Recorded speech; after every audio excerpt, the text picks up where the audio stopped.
now I'm gonna go change pants because I'm in jeans and jeans are uncomfortable. Yeah, they really are.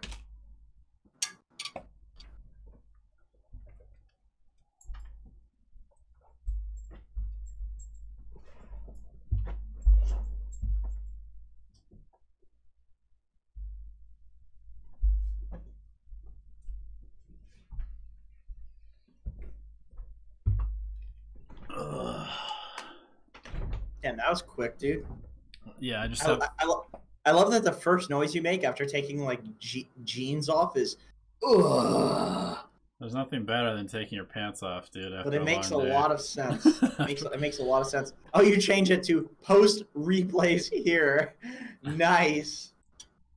Good shit. Good shit. You know, I've been giving our patrons and our Dota Alchemy people a lot of credit, but they've been fucking up a lot lately. So sometimes you just got to give them a little bit of guidance. Be like, all right, guys, I'm gonna simplify things for you.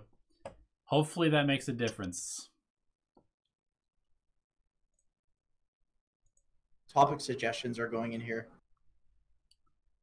as well. Yeah, it's fine. All right. We need to pick a topic, by the way. There's a number of topic suggestions. You should pick the topic. Sure. Okay. So let's see. What are the topic suggestions?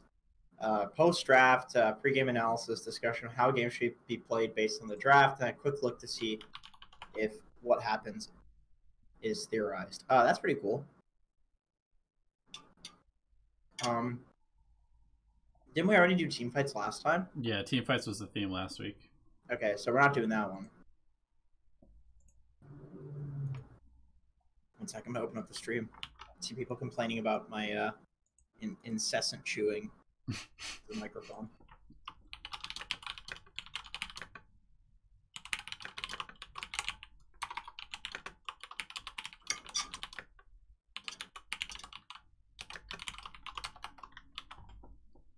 Preconceived notions of what Dota is are wrong.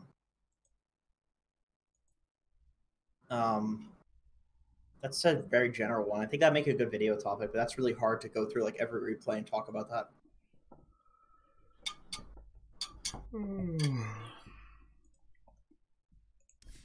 Leo agrees with Populionaires too, so we'll do his.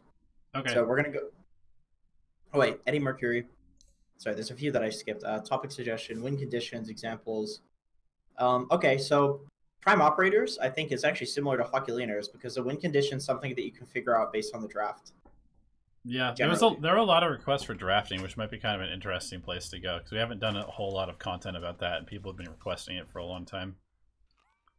Yeah. Let's do it. All right, I'm sure you... I mean, do you want to just strictly do draft? Because that might be kind of an interesting episode. People might not like that, but it might be kind of an interesting way to do this.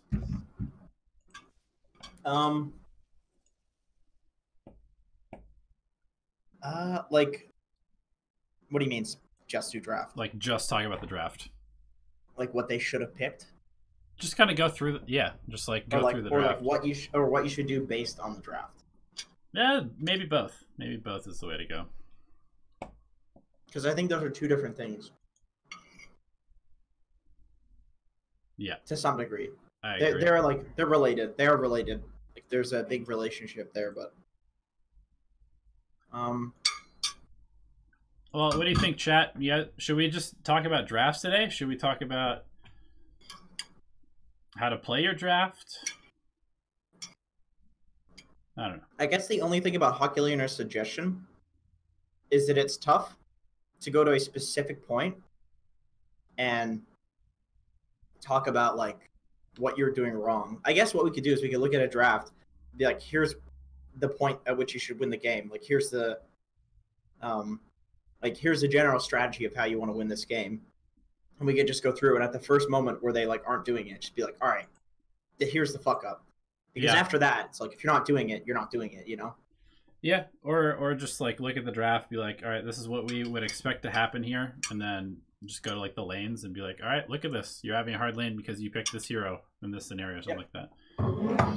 And Eddie Mercury was asking for map movements And I think that these things are all intertwined, where like your draft should determine your win condition and the enemy team's win condition, and the win condition should determine your map movements. So all of these things are like kind of related. Sure. In my opinion. So we can kind of go over them based on the draft. I actually think Dota is like a lot more simple than people make it seem. So you can go into like the nuances of a particular win condition, like Alchemist, for example, and say what the best way to play a draft is there. But the idea of playing the game around that Alchemist is the same for every single other win condition in Dota. Like the general concepts that are there, they're all the same. It's very simple. Sure. But just when you go into the specific, like, okay, what's the best way to play Alchemist? What's the best way to pick around having an Alchemist? What's the best way to position a play on the map in the laning stage with an Alchemist to get him the most farm? Like, these are the hard questions. The easy questions are the ones like, okay, let's like, you know, theorize like what the best way to think about Dota is. Like, how do I decide how to win the game? Well, you just look at the hero that's going to win you the game. You just do what they want. It's very easy, you know. Your boy is he's oohing attention there. Oohing up a storm. All right, I'm gonna put on some tea quickly, and I'll be back. Hi, babe. We're about to start our replay review. Jenkins a little bit late today. I am grateful. Say hi to Jenkins and have fun. Have you eaten? You want me to make some food? If you're hungry, I can always get food after. Actually, I did eat. I had a couple burgers. I forgot. It's burgers. Both of them. I bought you some patties. Thank you.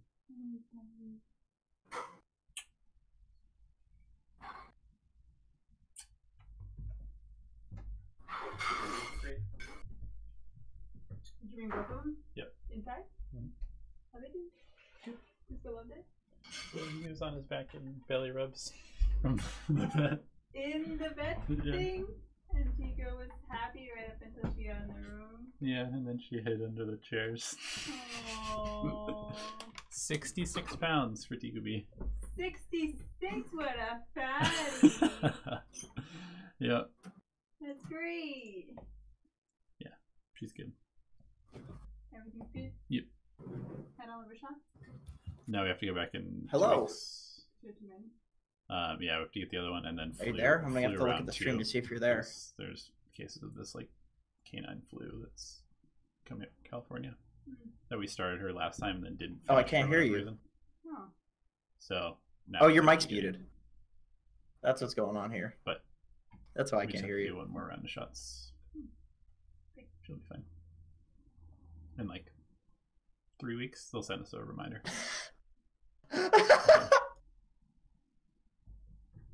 What are you talking about? Sorry, I was just talking about taking my dogs to the vet. I can hear you talking about the canine flu watching on the stream. What the fuck? Does your dog have a flu? No, there's canine flu. Oh. Okay, so you're taking them for shots or what? Oregon, yeah, I just had to get a vaccination. Okay. That's gonna cost some money there. That's $130. Holy fuck, man! I'd let the dog just suffer through that, get the flu, man. Just, it's a dog, man. It'll be fine. Yeah, I mean, same thing with kids, right? You just I mean, they're kids. Sick, whatever. Well, they don't care. They're kids. Plus, they're also, dumb. It's like if they don't make it, then you can just have another one. You just bang. All you gotta do. Dogs easily can just bang and pop out more of them. You know, no problem. Yeah. Okay. Let's get into this. Sure. Okay, so let's look at this first one here. Where is this? There it is. Chevra posts. Playing position for Rubick. Really fun match where we almost came back in the end and would have loved to know what I could have done differently to win. I know I need to work on my laning stage / rotations as the position 4, but interested in how this game could have been won as it got later. Love playing Rubick and want to know how to carry games from the 4 positions. They basically want to know absolutely everything there is to know about 4 position. Yeah, but which is good. It's a good place to start. We do indeed have a topic for today, so we'll go ahead and we'll look at your game based on our topic. But I can absolutely guarantee you that if you are, willing to learn, and I think we can give you something of value. I think you can look at a game from almost any perspective and give value, give an opinion that's going to help you improve. I even think like ancient players could look at an immortal game and maybe come up with something new. It's just the whole idea of having like many eyes on something. But anyway, that's getting completely tangential. Agreed. So let's take a gander. Can you share your screen for me, buddy? So I have to keep staring at my ugly mug.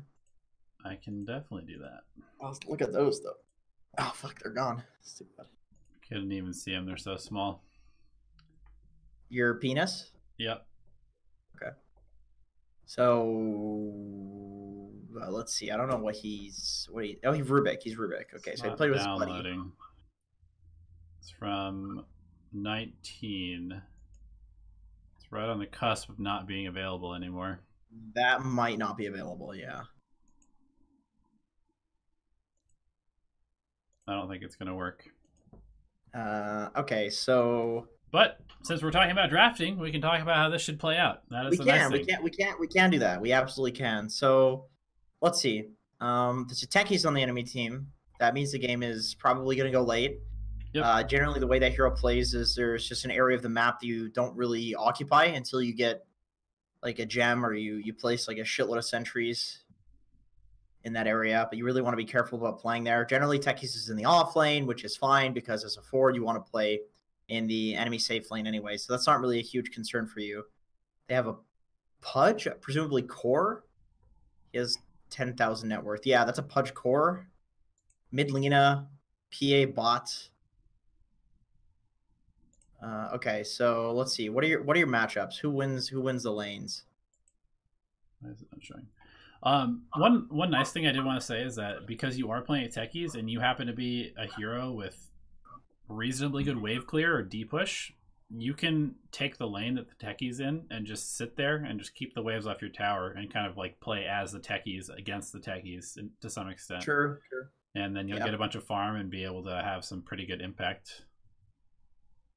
I think you guys are actually okay going late in this one because you have you have a Morphling. PA doesn't really do that much against a Morphling. In fact, if PA's BKB is really small, then you can just like insta nuke and kill the PA. It's really bad for her. Build a Ghost Scepter. You also have Break versus PA, which is really good. The PA is like their win condition. Your mid matchup is Morphling versus. Wait, where'd the Queen of Pain go? Actually, where's this Viper? Look at the items. I'm assuming that. Oh, so it's Quap. I'm assuming the Viper was off lane. Off lane Viper. Okay. That would make the most sense. Yeah. Sure. Okay, so that's mid is like not favored for either. Mid is just Lena and Quap. Like we'll both do fine. Quap's better at like making side lane rotations, so you guys can like. But you probably don't want to rotate the Quap to like the Techies lane, so the Quap probably wants to go for the PA. I think you guys should really shit on the PA in this game. It looks like she got a lot of kills, like 21 and 6. Let's look. Can you look at the Is there any way to see like at the go back to the overview? Click the PA. I just want to see like how her early game went because she should really get shit on in this game. Okay, so she was getting too many kills. Like she should not get kills. Started with a Quelling Blade. Ended up with a Clarity. A bunch of kills. I mean, she only had 100. She had 130 last hits at 30 minutes into the game and 21 kills. So basically, this looks like your standard. Everybody was just running at each other the entire time without any sort of real thought to a game plan. And I think that probably if you had just split pushed or told one of your cores to split push for the entire game, you would have won this very easily.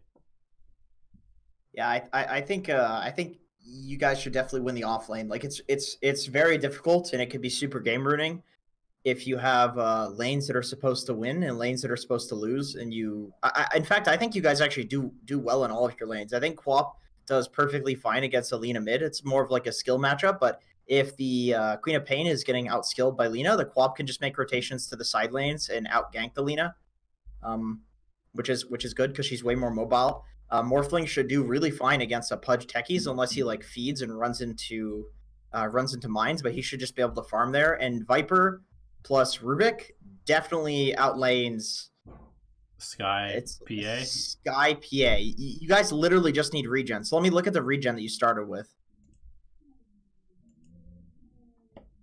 So it's Rubick, it's Rubick, and Viper that was in the Oh, true. Okay. So all right, so that's a big problem right there. Yeah, he rushes boots, which is terrible. Go back to 0. Did he save money? Yeah, he saved money for boots because he has 1 tango and then a clarity. Yeah, that's awful. Go to Rubick. I'm assuming it's boots rush. Yeah, you guys got fucked because you had no regen. Let's go next. You need to literally just buy like 6 tangos and get a stick as soon as possible in that lane, and then you should never ever die. You guys legit lost like a winning lane that's supposed to, like, you're not going to snowball onto the Techies lane because he just defends that area. The Queen of Pain like wants to lane rotate, and she can rotate to like one of the lanes, and she can rotate to the Techies lane to get a kill, but she's not going to stay there and like pressure a tower or something like that. That's the thing. But when the Queen of Pain rotates bot, like, you guys can have such a lead that you can actually get the tower and then open up the map. So if you and the Viper are losing the bot lane in this game, it's incredibly bad, because a big win condition in this game that I see is that you guys just shit on the PA Skywrath because it's a weak lane. You have a Viper, which is a counter. You have Quap that can rotate. Even Dazzle is a decent, can rotate decently and like heal the wave and push. You don't want to play to the Techies lane anyway. You can't really play mid because it's Alina who just has outpush and it's a mid lane. Like, you want to kill the bot tower and then take over their jungle with wards and then go towards the mid tower and completely fucking ignore the Techies lane because he just makes that entire area of the map cancer. And then once you got the bot tower and the mid tower, that's when you can rotate into the Techies area when you're stronger because you've taken map control, you secured a good position on the map, so you have a lot more gold.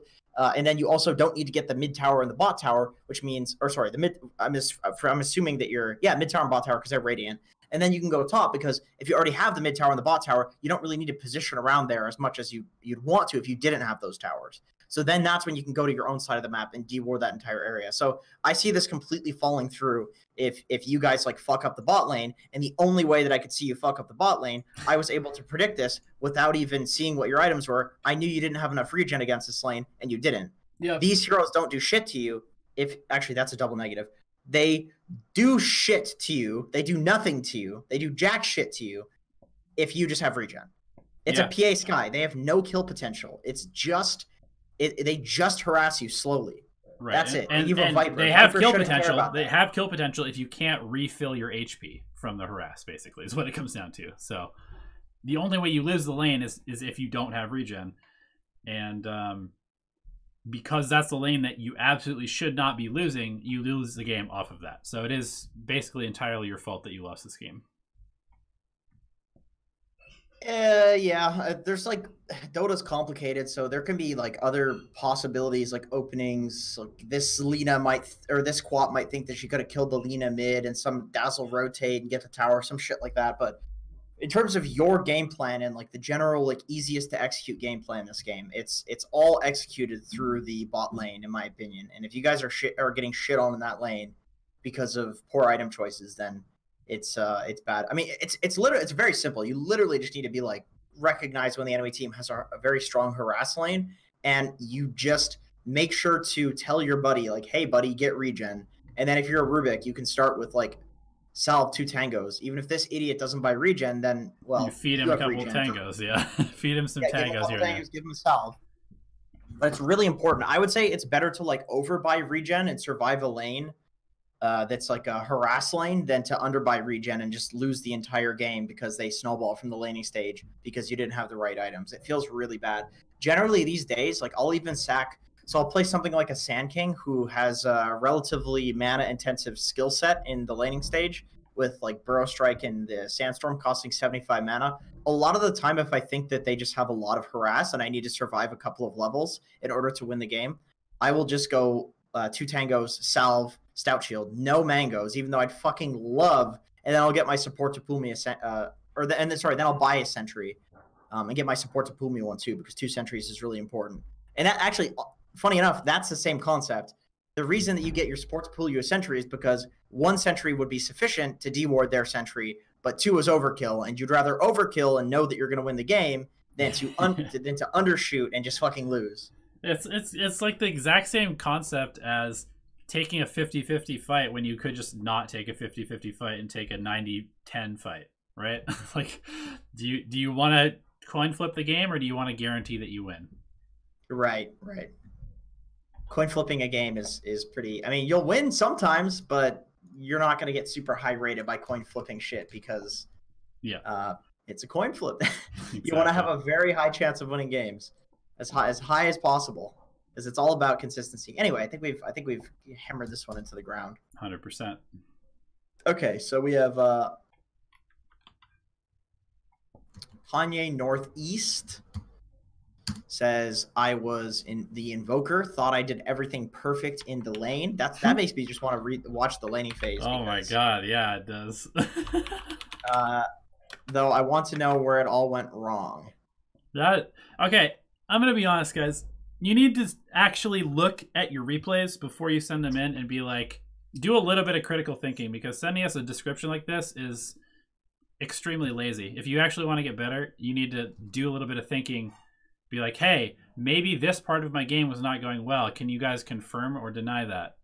You know, give us a little bit of context. But if you're just like, somehow this game went from good to bad, please tell me how that happened. I mean, you're expecting us to literally go through and watch a 45-minute replay and tell you everything that could have possibly happened. So, well, I mean, if you want to book a coaching session, I could do that. That's totally fine, right? But which is fine. I'm actually not saying that ironically. I'm and I think Donnie's saying this from this perspective as well. I know Donnie, when he says shit, it's like a dad like talking to their child. You know, trust me, dude. I feel that too all the time when Donnie talks to me. But what he's saying is essentially like, we actually care about your learning. We care about your learning because we care about our learning as well. So these are like theories we have on ourselves looking at replays. So that it's projection from us. Like, when Donnie's saying this and when I'm saying it, it's like I would be looking for specific things in my own replay if I was showing it to somebody else and I knew that they were only going to give me 10 minutes or whatever. I would look for a specific thing that I had a question about so I could get as many like golden nuggets out of it as possible. You know what I mean? It's like not just that. It's like, do you want to use your time efficiently? Because you have a finite amount of time every day. And if you want to be happy, you should probably be relatively efficient with how you use your time to get what you want accomplished. If you want to just take like the next 6 years to go from ancient or legend to ancient, then feel free to be like very lackadaisical about it. But hey, the sense of urgency that we've talked about a number of times, like, you can expedite how fast you learn by taking a little bit of initiative and, you know, thinking critically about how to get better. It's like, God.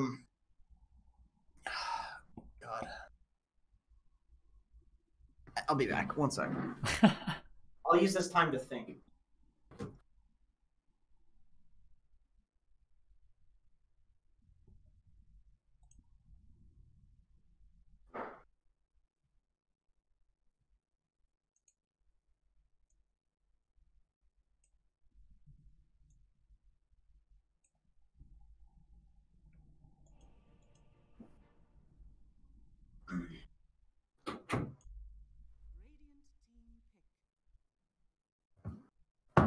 All right, I'm back.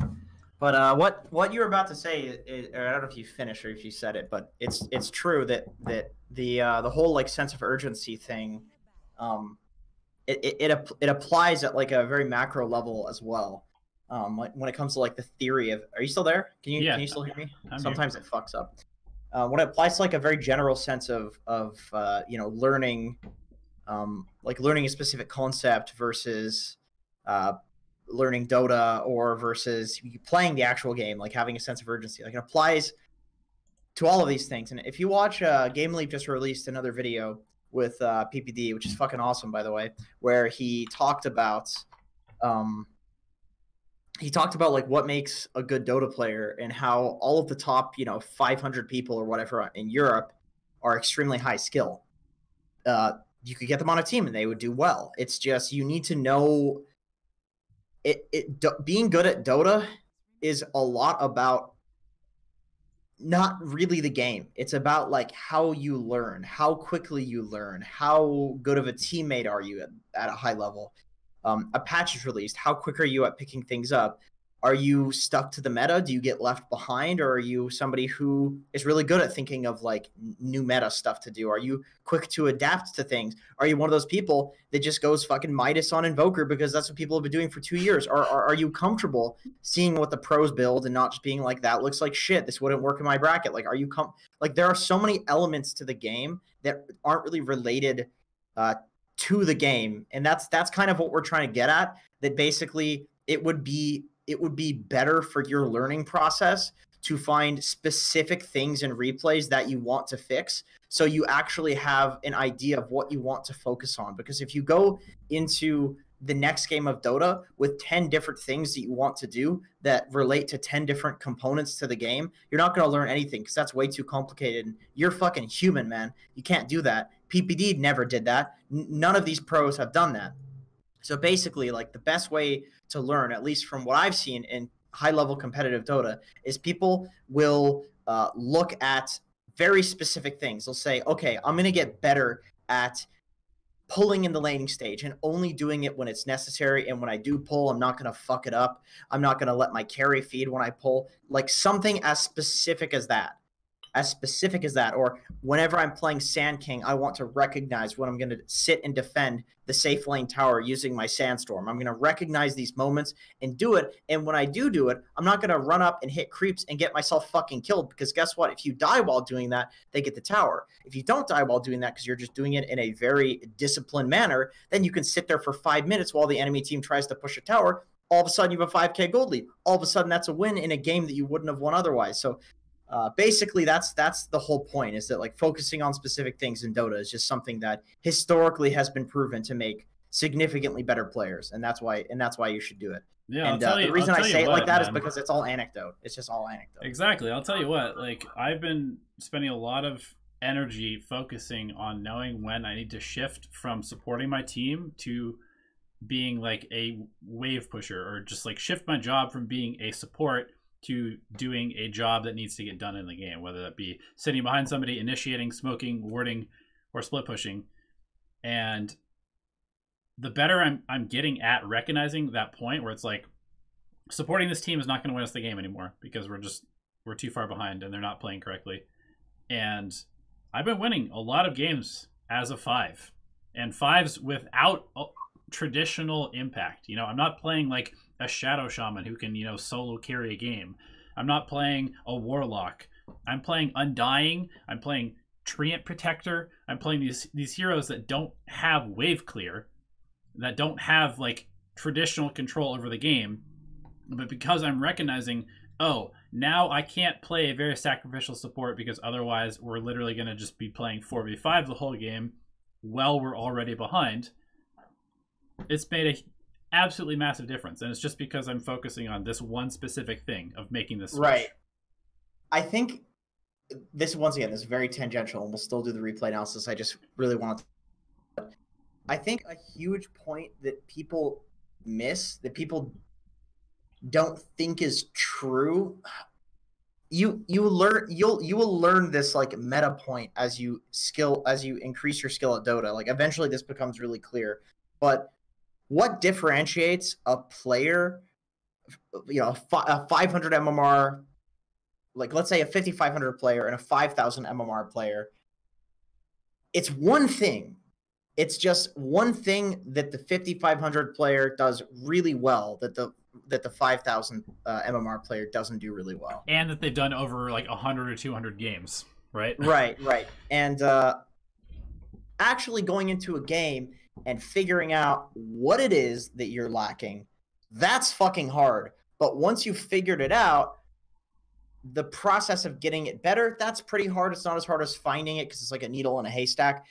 fixing it is kind of hard, but then after that, once you fix that one thing, all you gotta do is play Dota and you'll get 500 MMR more. And the reason I say that is I actually forgot to bring this up. I have good news, Donnie. I'm 7K again. I did it, dude. I got 7K MMR, and let me tell you. I'm trying to give you a high five. You're not responding. There. Okay. Let me tell you, dude. Let me tell you.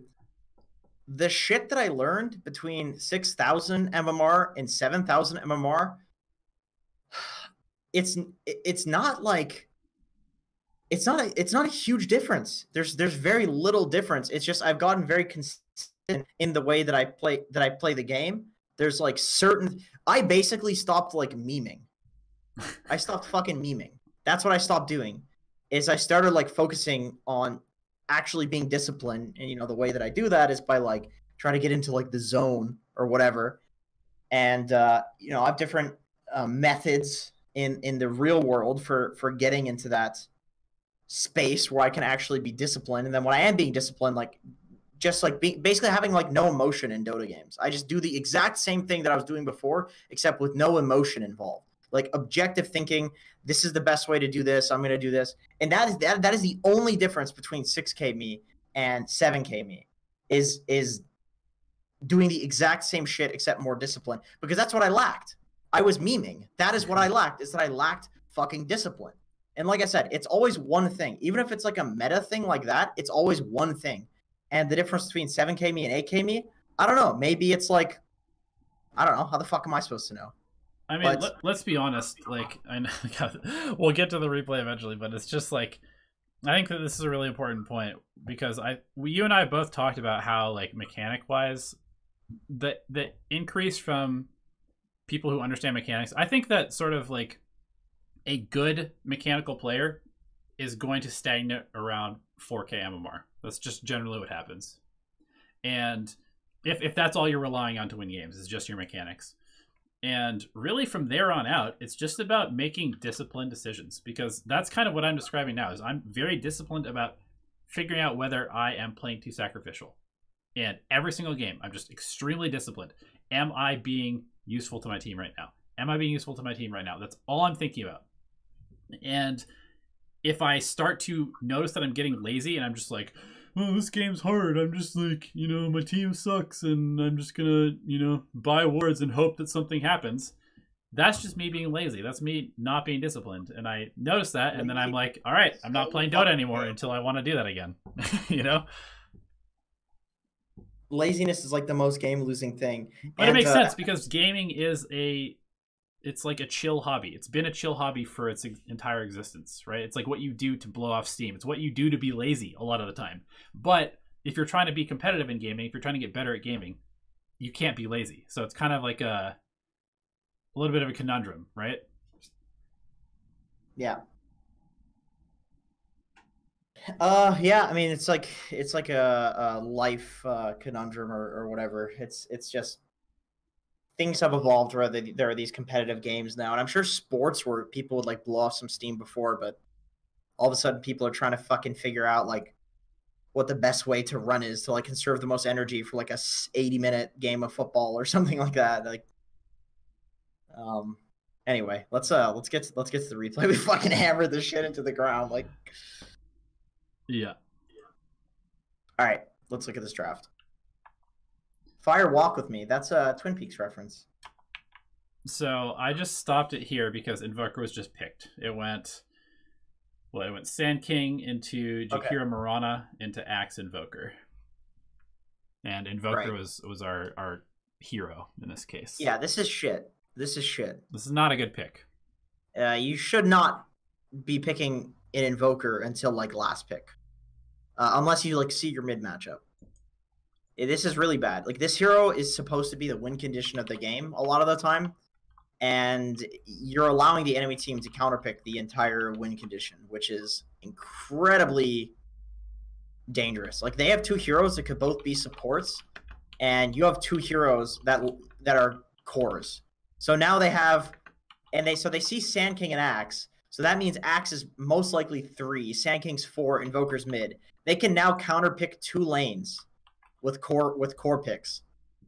You guys fucking lose already. You lose. This is really terrible. Also, just the fact that you have two heroes that are extremely reliant on farm for the first 15 minutes of the game. Axe and Sand King both need a Blink Dagger to be initiators. And I know that Sand King is not necessarily played that way at high tier, but I'm going to assume that Sand Kings are going to be rushing a Blink Dagger at this tier. And so is the Axe. So now you're picking an Invoker who needs people to make space for him, and his two space creators both need space to be made for them. So you basically have nobody making space, and therefore the game is going to be extremely difficult for the first, like, 25 minutes of this game. I just don't really care for the fact that you picked your mid hero, like, after seeing two heroes that could be supports. I think that's really greedy, assuming that the enemy team's like dumb enough to not counterpick you. There should be like a TA against you or something here, or some like PA, like PL hard counter. I mean, I know those heroes are bad, but like they should actually just pick TA. I do want to say, to be fair, we have recommended that if you want to get better at a hero, just pick it as soon as possible every single game. But disregarding that advice, assuming that you're just picking Invoker because you think it's a good pick in this draft, we're going to approach this replay and this drafting review. Yeah, sure. Like, right. You can definitely, like, if you want to practice, like, this is a good way. You're going to get fucked in the game and probably lose, but I mean, that's a really good way to learn. But there's like a difference between a learning game and okay. So the Lifestealer, in my opinion, this is a pick that's like, okay, so that you get the Morphling counterpick to the Lifestealer, but the Lifestealer is like really good against Invoker. Invoker doesn't do shit to Lifestealer; it's all magic damage. Lifestealer does really well against Axe.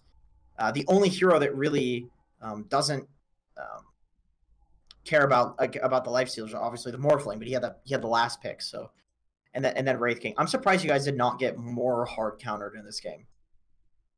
Do you remember what MMR this is? I don't. No, I don't remember. All right, well, we'll see. Okay, so let's look and see like what the win can. So what? Okay, this is legend. So okay, so let's see. So that's a Wraith King mid.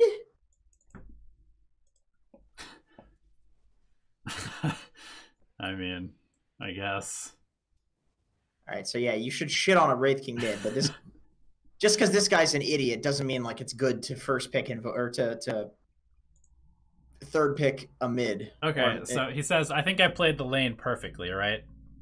Yeah. If you didn't win this lane, then there's a problem. So I think we should completely disregard this laning stage because it's super irrelevant to whether this is how you should. Right. Okay, so I want to look at the drafts and talk about like the different like win conditions. So this is weird because the mid laner is Wraith King. So he probably wants to get a Radiance. Lifestealer also probably wants to get a Radiance. But like chances are they're going to have some guy building into like a Midas Radiance. Like it's going to be either the Wraith King or the Lifestealer. So you have like a bit of a window before there to like take an early fight because it'll probably be a 4v5, or if they do show up as 5, the hero that's farming the Radiance is not going to be there. Morphling's a decent early fighter. Axe, all of your heroes are good early fighters, and I know Invoker can be played in that way. People don't just hard farm with Invoker anymore. Like he shows up the side lanes and shit and goes for kills. So you definitely want to be active early in this game, I would say. Just abusing the fact that they have these like Radiance carriers. Yeah, I was gonna say I almost feel like this is the game to go Quaswax roaming Invoker. Like because your lineup is so fucking greedy. You have nobody to initiate otherwise. Like how do you take fights before 25 minutes with your lineup? That's true. Yeah, this is a really great Quaswax game. It destroys the Wraith King as well. Yeah. And yeah, I mean, it destroys all their heroes. Like other than Lifestealer, who kind of counterpicked you a bit. It destroys Wraith King. It destroys Pudge, who has really low mana pool but needs his mana. It destroys Mirana, who you can cold snap, and she like has to leap away. And Jakiro, who has like really long cast points, just gets destroyed by cold snap. There's a really good Quaswax game. So in terms of like, let's say you do go Quaswax, the way you would play the game is you would just like run around with your 3 melee heroes who want to fight, and Morph would farm, and he'd show up to fights late. Mm-hmm. And I think if you do go Quaswax, you guys actually have a way more well-rounded draft than theirs because they have no heroes that do anything. Yep. They have a fucking, like, their Pudge is the only hero that wants to really do it. Uh-oh. Where'd you go, Jenkins? So you lagged out. You're back. Okay, I was just saying how I think if you go like full on like early game centric sort of play, you guys win because Hell yeah. they have a bunch of really greedy heroes who need like 20 minutes to come online Right. and don't really want to fight. It's like Pudge kind of wants to fight. But so do you, Wraith King- right? Like you also have a bunch of super greedy heroes, but you can be the catalyst for them snowballing. But they're because... brawlers. Like they actually want to fight. Like BH wants to fight. Sandcake wants to fight. Morphling wants to farm, but he shows up to fights late. Axe wants to fight. Yeah. Like these heroes are brawlers. He almost has his blink too on Axe. Did you guys lose this one? Hope he didn't submit a winning replay. The fuck. Oh yeah, they got fucking destroyed. I'm assuming what happened is they didn't push any sort of advantage, and then they just lost late game to like Midas builders. Looks like it just Okay, fell off a that cliff. looks like it happened. Yeah, let's just go to 22 minutes and look what happened. That seems about the Midas. That seems about the Radiance timing, to be honest. Yeah, it does. Like you need to be shitting on them by that point, in my opinion. S and Y. I actually like how this lifestealer is building, considering I do too. I think that's pretty good. I think an armlet could be good too. Like an early armlet with that build. So, all right, 20 minutes into the game, we went Midas. So look bots at this into Wraith King's eggs. items. Like he's fucking worthless at this point. Yeah. Invoker is also worthless because he's just going hard farming build. Bounty Hunter is building a Desolator. You've got a Blink on Axe. You've got a Sand King with nothing. You've got a Morphling with a Dragon Lance. I honestly feel like if you just played this as a rotating Quaswax aggressive Invoker, you could facilitate all of your heroes to have massively good games, and you would just completely run them over before they have anything. But I'm not an Invoker player. I mean, you can even play Quas Exhort, and just if let's say you just really want to play Quas Exhort, or it's all you can play, or you think it's like good for the mid game, like you can still roam with Quas Exhort. Like you don't have to go. People go like Treads Drums and fight with Quas Exhort build. Yeah, Spirit Vessel, super good on this hero. All right, I mean, So let's see the Wraith King's items. so Okay, so he gets a relic and he kills you. they just lost the fight before the Radiance. He picks now up he has the a Radiance Radiance. now. I assume you guys are probably going to continue to try and fight them. Double damage, Radiance. Here's the fight. It's coming. So they have a really good timing right now. This is like the time that you want to Split push. probably like take pickoffs, like split them up and take pickoffs, or only take fights that are really fucking good. If you just take a 5-on-5 engagement with them at this time, like they're gonna fuck you in the pussy. Yeah, here it goes. Maybe.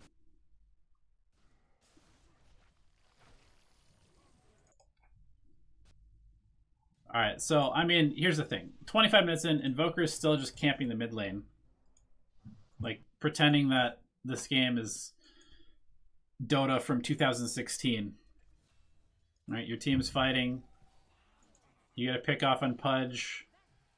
You have bots. You're still just hanging out in the mid lane, contributing a Sunstrike here and there. You get another kill. You're still hanging out in the mid lane. Still hanging out in the mid lane. Thought about TPing, canceled the TP to the creeps, continued to play in the mid lane, and now you lost the game. Because you just fed the Wraith King 4 kills.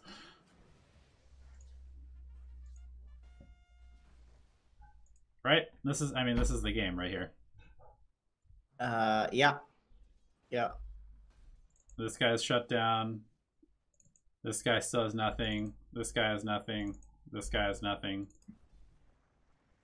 In order to play this like Invoker hero and contribute as much of a contribution that the Wraith King is going to once he gets to Radiance, you have to be fucking Miracle. Like, it's really hard to be a contributing late game Invoker when you compare to something that's extremely easy to execute, like a Wraith King. Yeah. Wraith King literally just Or runs into fights. Or Lifestealer, right. And that's why this hero is basically like not picked at all, and if it is picked, it's usually fucking worthless up until competitive. Like people in Immortal don't even pick Invoker. Yeah. Weehaw just lost Weehaw has won every game at the current major except for the one game he played on Invoker. Like, I think that is relatively telling about the strength of this hero. And you're right. I mean, the thing about this hero is, so I saw somebody in chat saying that he's expected to farm and win, because that's what this hero used to do. Like, literally in 2016, 2017, that's how you played this hero. You just farm. People were bad back then. Yeah, that's the thing. People were shit back then. Like, farmed, Dota was shit. You got to late game, you got your Hex, you got your Refresher, Octarine, Eggs, etc., BKB, and then you just pressed all of your spells and killed everybody. But now, you need to be perfect with your spellcasting. You have to have the exact right spells invoked to start fights. You have to cast them perfectly. You have to place them perfectly. You can't get caught out. You have to position perfectly. You have to make sure that you're using a good, like, balance of offensive and defensive spells. You have to be picking your spots, picking off the right people. It's extremely difficult to play this hero at a high level. Yep. It just doesn't contribute as much as something like, let's say you do want a hero that just does nothing for 20 minutes. You get a Medusa, and you literally can't lose late game to anything. To anything in Dota. You just A-click down a lane. That's how hard that hero is to play when you're farmed.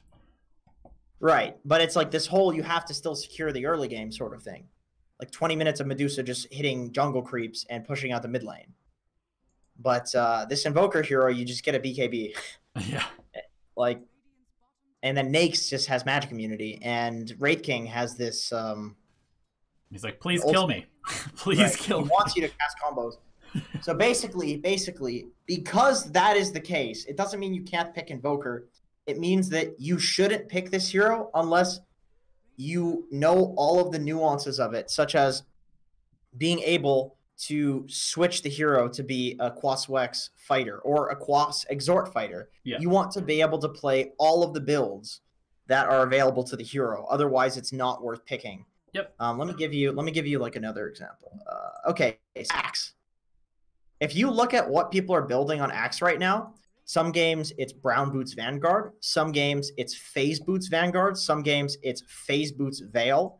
The reason the hero came back into the meta was because of a 10 movement speed buff, which propagated people to think, okay, I'm going to go Phase Boots Veil. Now there are Brown Boots Vanguard games, and you think like, okay, well, if Brown Boots Vanguard's the best build to go in this game, then why the fuck is this hero back into the meta? Because this is the exact same hero as it was before. And that's because sometimes the exact same hero that it was before is what is called for in a game. The reason the hero is good is not because there's one new fucking sexy, awesome build on him. It's because he has a variety of things that he can choose from in a game to contribute, depending. So you can go for a Blink Rush on Axe sometimes, and it's okay. Probably 1% of games, but if you aren't able to recognize that 1% and go for it, you're going to be a shittier Axe player. And I think Invoker, a big portion of that hero right now is being able to play Quas Exhort if it calls for it, to play Quas Wex if it calls for it. I think the hero that's one of the most important things in playing that hero. Same thing goes for if you don't know how to play Boots of Travel, Batrider, or Sand King,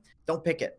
Because that's half the reason that the hero is picked, is that it's this great blink. Both of these heroes, great blink dagger, initiator heroes, also great dead lane takers. And that is an incredibly important thing in some games. You cannot pick those heroes if you don't know how to play with the Boots of Travel. You can't. There's better heroes to do the initiation.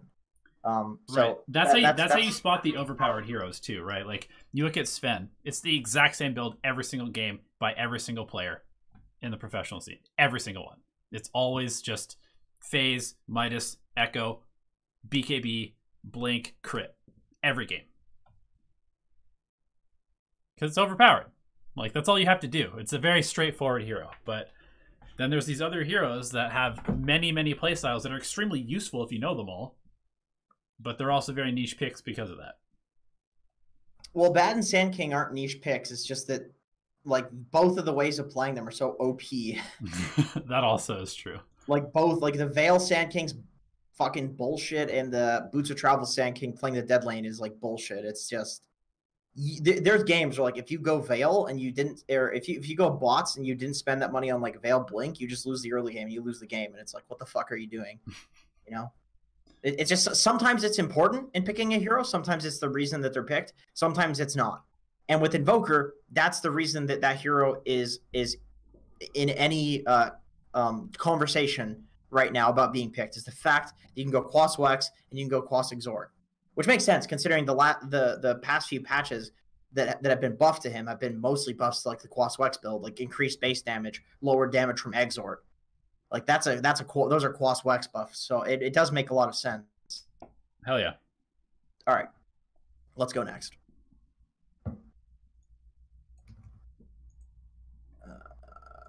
Let me see. Let me get this. God, we we've been going on so many tangents.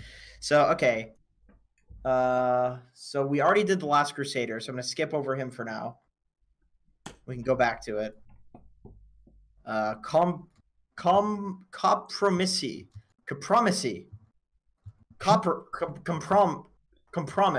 We're gonna look at compromises. Compromise. Compromise. Played AA. It's my go-to backup when offlane / position 4 gets picked. We are against jungling Wraith King and still managed to fuck up laning. To be honest, I was slightly tilted this game since people randomed in my team. I have no clue what I could have done differently, especially in the early game. I felt like SK would dictate the tempo and tried to shut him down, but after that, I was lost and listening to my team flame me for doing nothing. I love it. All right, let's look at this draft. So that's a jungle Wraith King. Yep. Which means it's an offlane SK. Yep. Solo. And Solo. you have Ursa, presumably, plus AA versus a Sand King. I bet it's a offlane Ursa, safe lane Clinks is my guess. But we'll see.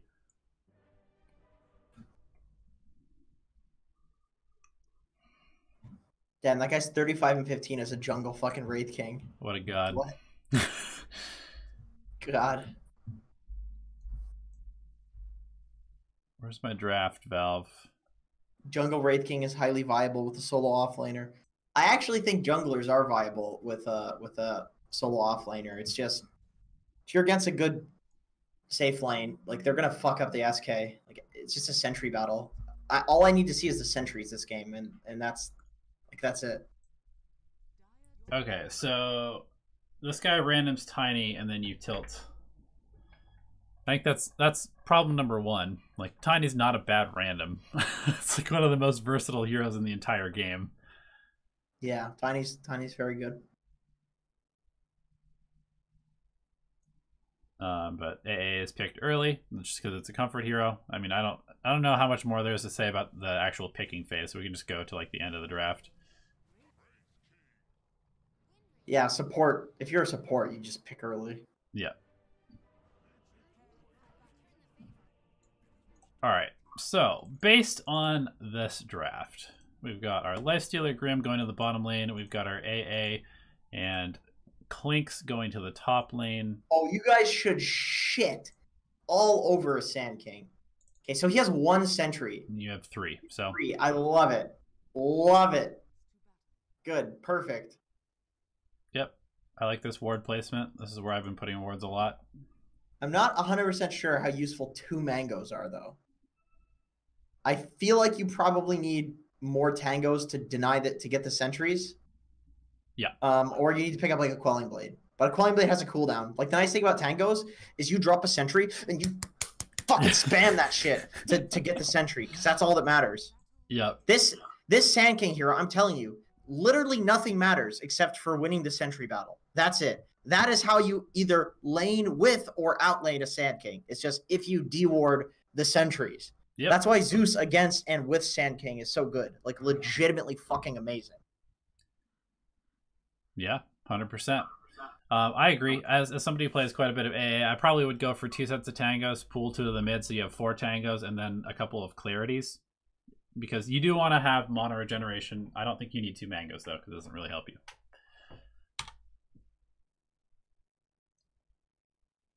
So okay, let's think about this this draft here. So this is good. I like what you're doing here. You're bullying him before he gets to lane. Yep. So you have Clinks, Ursa, Huskar. Like you guys legit just snowball on them. Yeah. If you do go late, Sand King, very effective. You guys have very little team fight.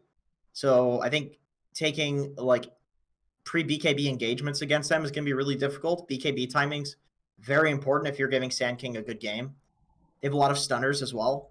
I think like if you go hyper late game, you guys probably lose. I think Lifestealer is good. Wraith King is good. Clinks, if you go like super late game and Huskar gets like the pure damage talent and Clinks gets Aghanim Scepter and shit, you have a chance, but it's definitely going to be hard. But it's going to be hard. Like they have it. It's way easier for them because they actually have like team fight and stuns and shit. You guys have Tiny. You actually just have Tiny as a stunner. That's a huge like hole in this draft. You first picked though, so there's not much you can do about that. Yeah, but I do think that you could think about itemizing towards some sort of lockdown, whether that be like an Atos or I think Atos is good. Yules is just dog shit. I hate seeing people build Yules on AA because it's like by the time you fucking get it as a 5, they have things to take off your stuff. Yeah. It's like fucking may as well have an Atos, which is like a TP cancel and like a. You can force the Lifestealer to rage earlier than he wants to. You can stop the Sand King blinking in, that kind of stuff. It's quite useful. Right, exactly. Like it forces stuff. So you see where his sentry is placed. You can fuck him up, by the way. You should tango that. Yeah, he gets 2 of your sentries for 1. That's pretty unfortunate. But yeah, let's think a little bit more about how this draft needs to go, because based on the fact that we have a Huskar and an Ursa, like there's going to be a timing around 15 to 20 minutes where you should be able to take Roche and basically just run down lanes. Push high ground. Yep.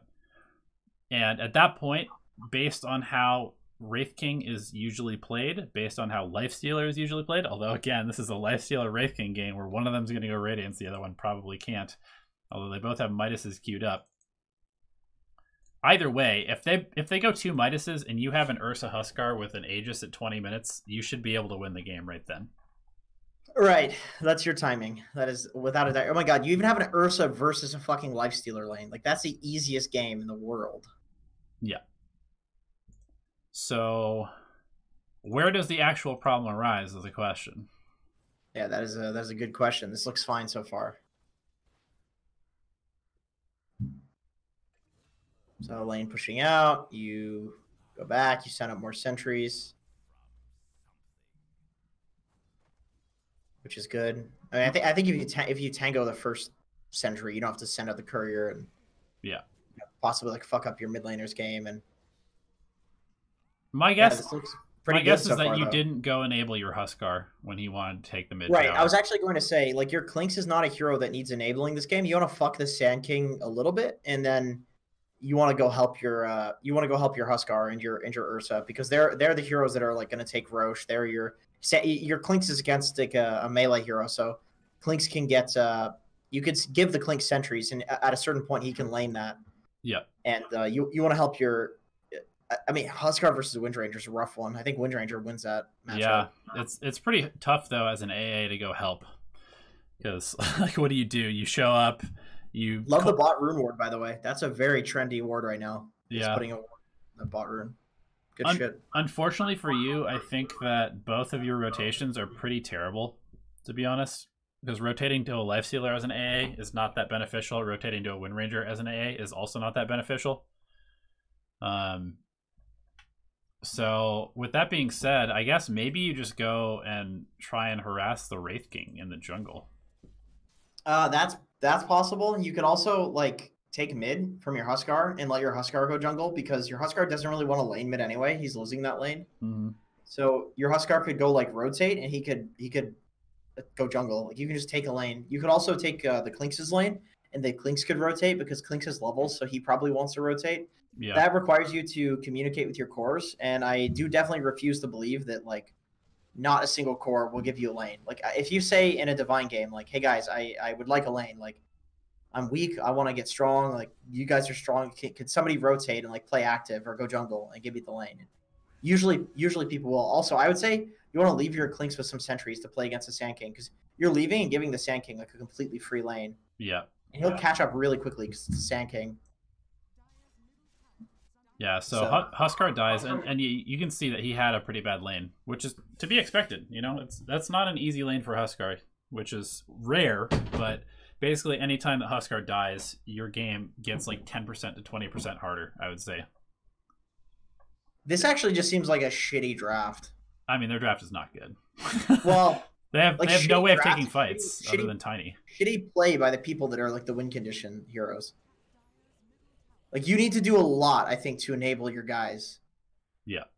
That's good, but what you did there could be done by the Clink solo if you just leave him sentries. So you could actually be securing like the mid lane just by poking at him or some shit like that. Or you take the mid lane and Huskar goes jungles. Because the reason a lot of the time people go back to a losing lane is not because they actually want a lane there. It's because they think it's like their duty to have that lane. So a lot of the time as a support, you can just take their lane and then they're like, oh, thank God, I don't have to go back there. Right. And then they go jungle. Yeah, okay. You guys are just losing the early game with an early game draft. Like, you're fucked. Yeah, and here's what I'm seeing. Not at this point, but I'm seeing you basically spend a lot of time running from the top lane to the bottom lane, top lane to the bottom lane, top lane to the bottom lane, which is like extremely inefficient considering how far away they are from each other. You need to just plant yourself in one area of the map and just pressure it. Like, force your team to pressure the map. Dedicate all of your resources, all of your wards, all of your sentries to this area and force your team to take a tower so that you open up the map. Because otherwise, if this enemy team can stall the game out where you don't get the tier 1 towers by now, you probably lose. I also just don't like AA for this reason. Like, you're playing a hero that like lacks a lot of control over the game and asking about a game where like your cores were feeding. Like, I don't know what you can do, but it's your hero pick, man. Like, if you have some Shadow Shaman or some shit, or Jakiro, you have options. No, fuck that, dude. Fuck that, dude. I completely disagree. You could win this game as AA by putting yourself in the correct place. It's like hard. You have to go do something that he's like not optimized to do. He's super good at fighting early. He just needs to go fight. He needs to stop running from the top of the map to the bottom of the map and the bottom of the map to the top of the map. Like, I agree. But like, if I'm AA, what probably happens is I like take 2 fights going to my Ursa or Huskar, and because they're fucking idiots, we lose those fights, and then it's just GG. Like, the game's just over, you know? I want to actually look at this. When did he hit level 6? The tome, I think. Yep. Okay, yeah, so with the tome. That's an okay time to hit level 6, but I also think that you can get kills beforehand if you just, like, I don't know, like I said, just go to a lane and just pressure it. Just like, I didn't see you really right-clicking the enemy heroes at all. You can just go to a lane and just spam your Chilling Touch. You have 3 points in Chilling Touch, but you're not right-clicking anybody with it. Yeah, like I was saying, like, you can actually secure the Huskar's game. Yeah, just don't throw shit at the Wind Ranger. Hitting the Wind Ranger. Yeah. Like, you don't need to kill her, you just hit her. And that'll make it to the Huskar farms, and what will happen is somebody will TP from somewhere else to help the Wind Ranger, and then that's when you leave. Yep. And then you go somewhere else. And then, like, that's the way that you force rotations around the map, by just being, like, the first person to rotate. Exactly. And like I said, I believe that would be better to do on another hero, and that's why I personally don't like AA, but that would still be better to do than what you're doing in this game. Yes. That's the only point I'm trying to make, is, like I said, I totally agree. If you're playing a Shadow Shaman, something like that, sure, it might be easier to do that. But I don't think that you can make the excuse for not doing that because you are an A, because you fucking can do it on any hero. It doesn't matter. I rotate, like, I play position 5 Undying, and I make that mid rotation. Undying's not a hero that runs to the mid and ganks normally. He's not like a Shadow Shaman. He's not a Lion.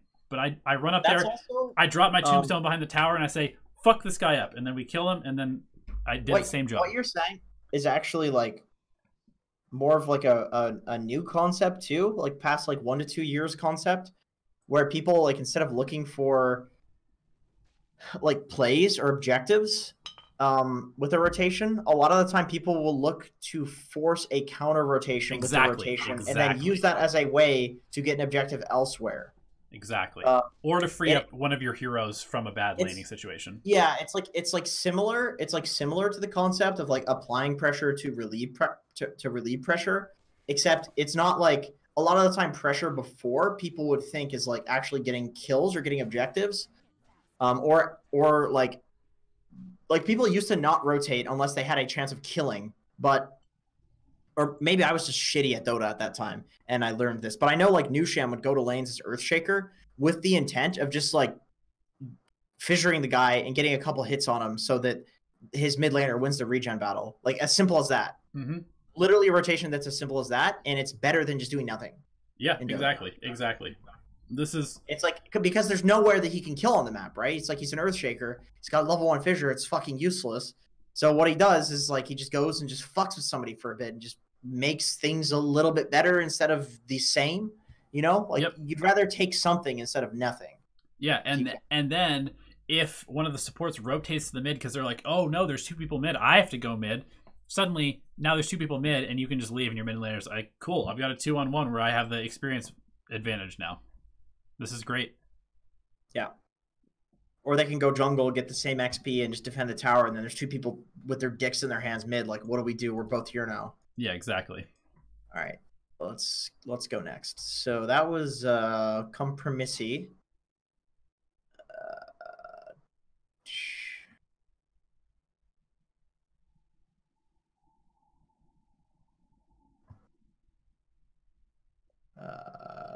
Damn Cleric. Oh, that was a suggestion of what the topic should be. Charlie Kolkzik. Did he submit one? Let me look at my little book. Nope, Charlie has not submitted yet. So we will give his a gander. What a Kolk. Kolkzik. 666 is in the replay ID. Please help us with our BattleCup game. Draft, team fights, where we went wrong. Cheers. Cheers to you, Charlie. Charlie 420. It's 42, sir. I mean, there's an implied 0 at the end of every 42. Oh. Today I learned.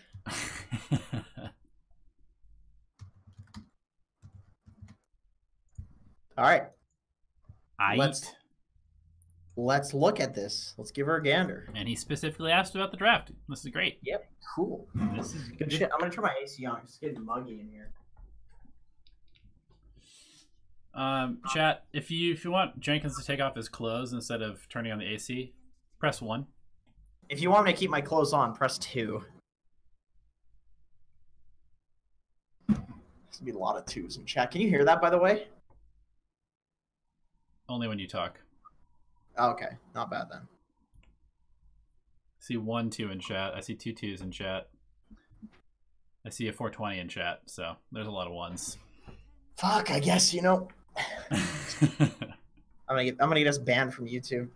You've seen that they're cracking down, man. Cracking down. They're cracking down on people. I can't even say crack. Like fuck, that's a drug. Yep. You're promoting drug use. No, I'm not promoting drug use. I don't even do drugs other than alcohol. Guys, it's Pride Month. Smash that 1 button.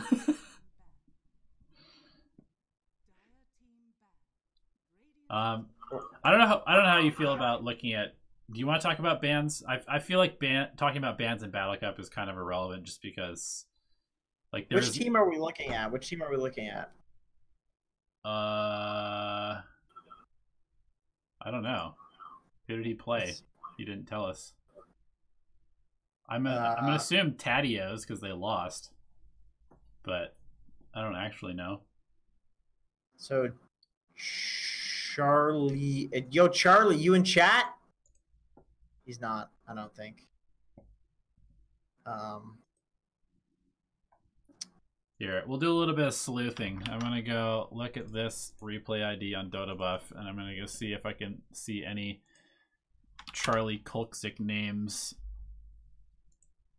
You could also check. I was gonna say check shared friends, but I guess you need to know who it is first. Yeah. To check the shared friends. Okay, that's not helpful. He submitted replays before. Let me look up.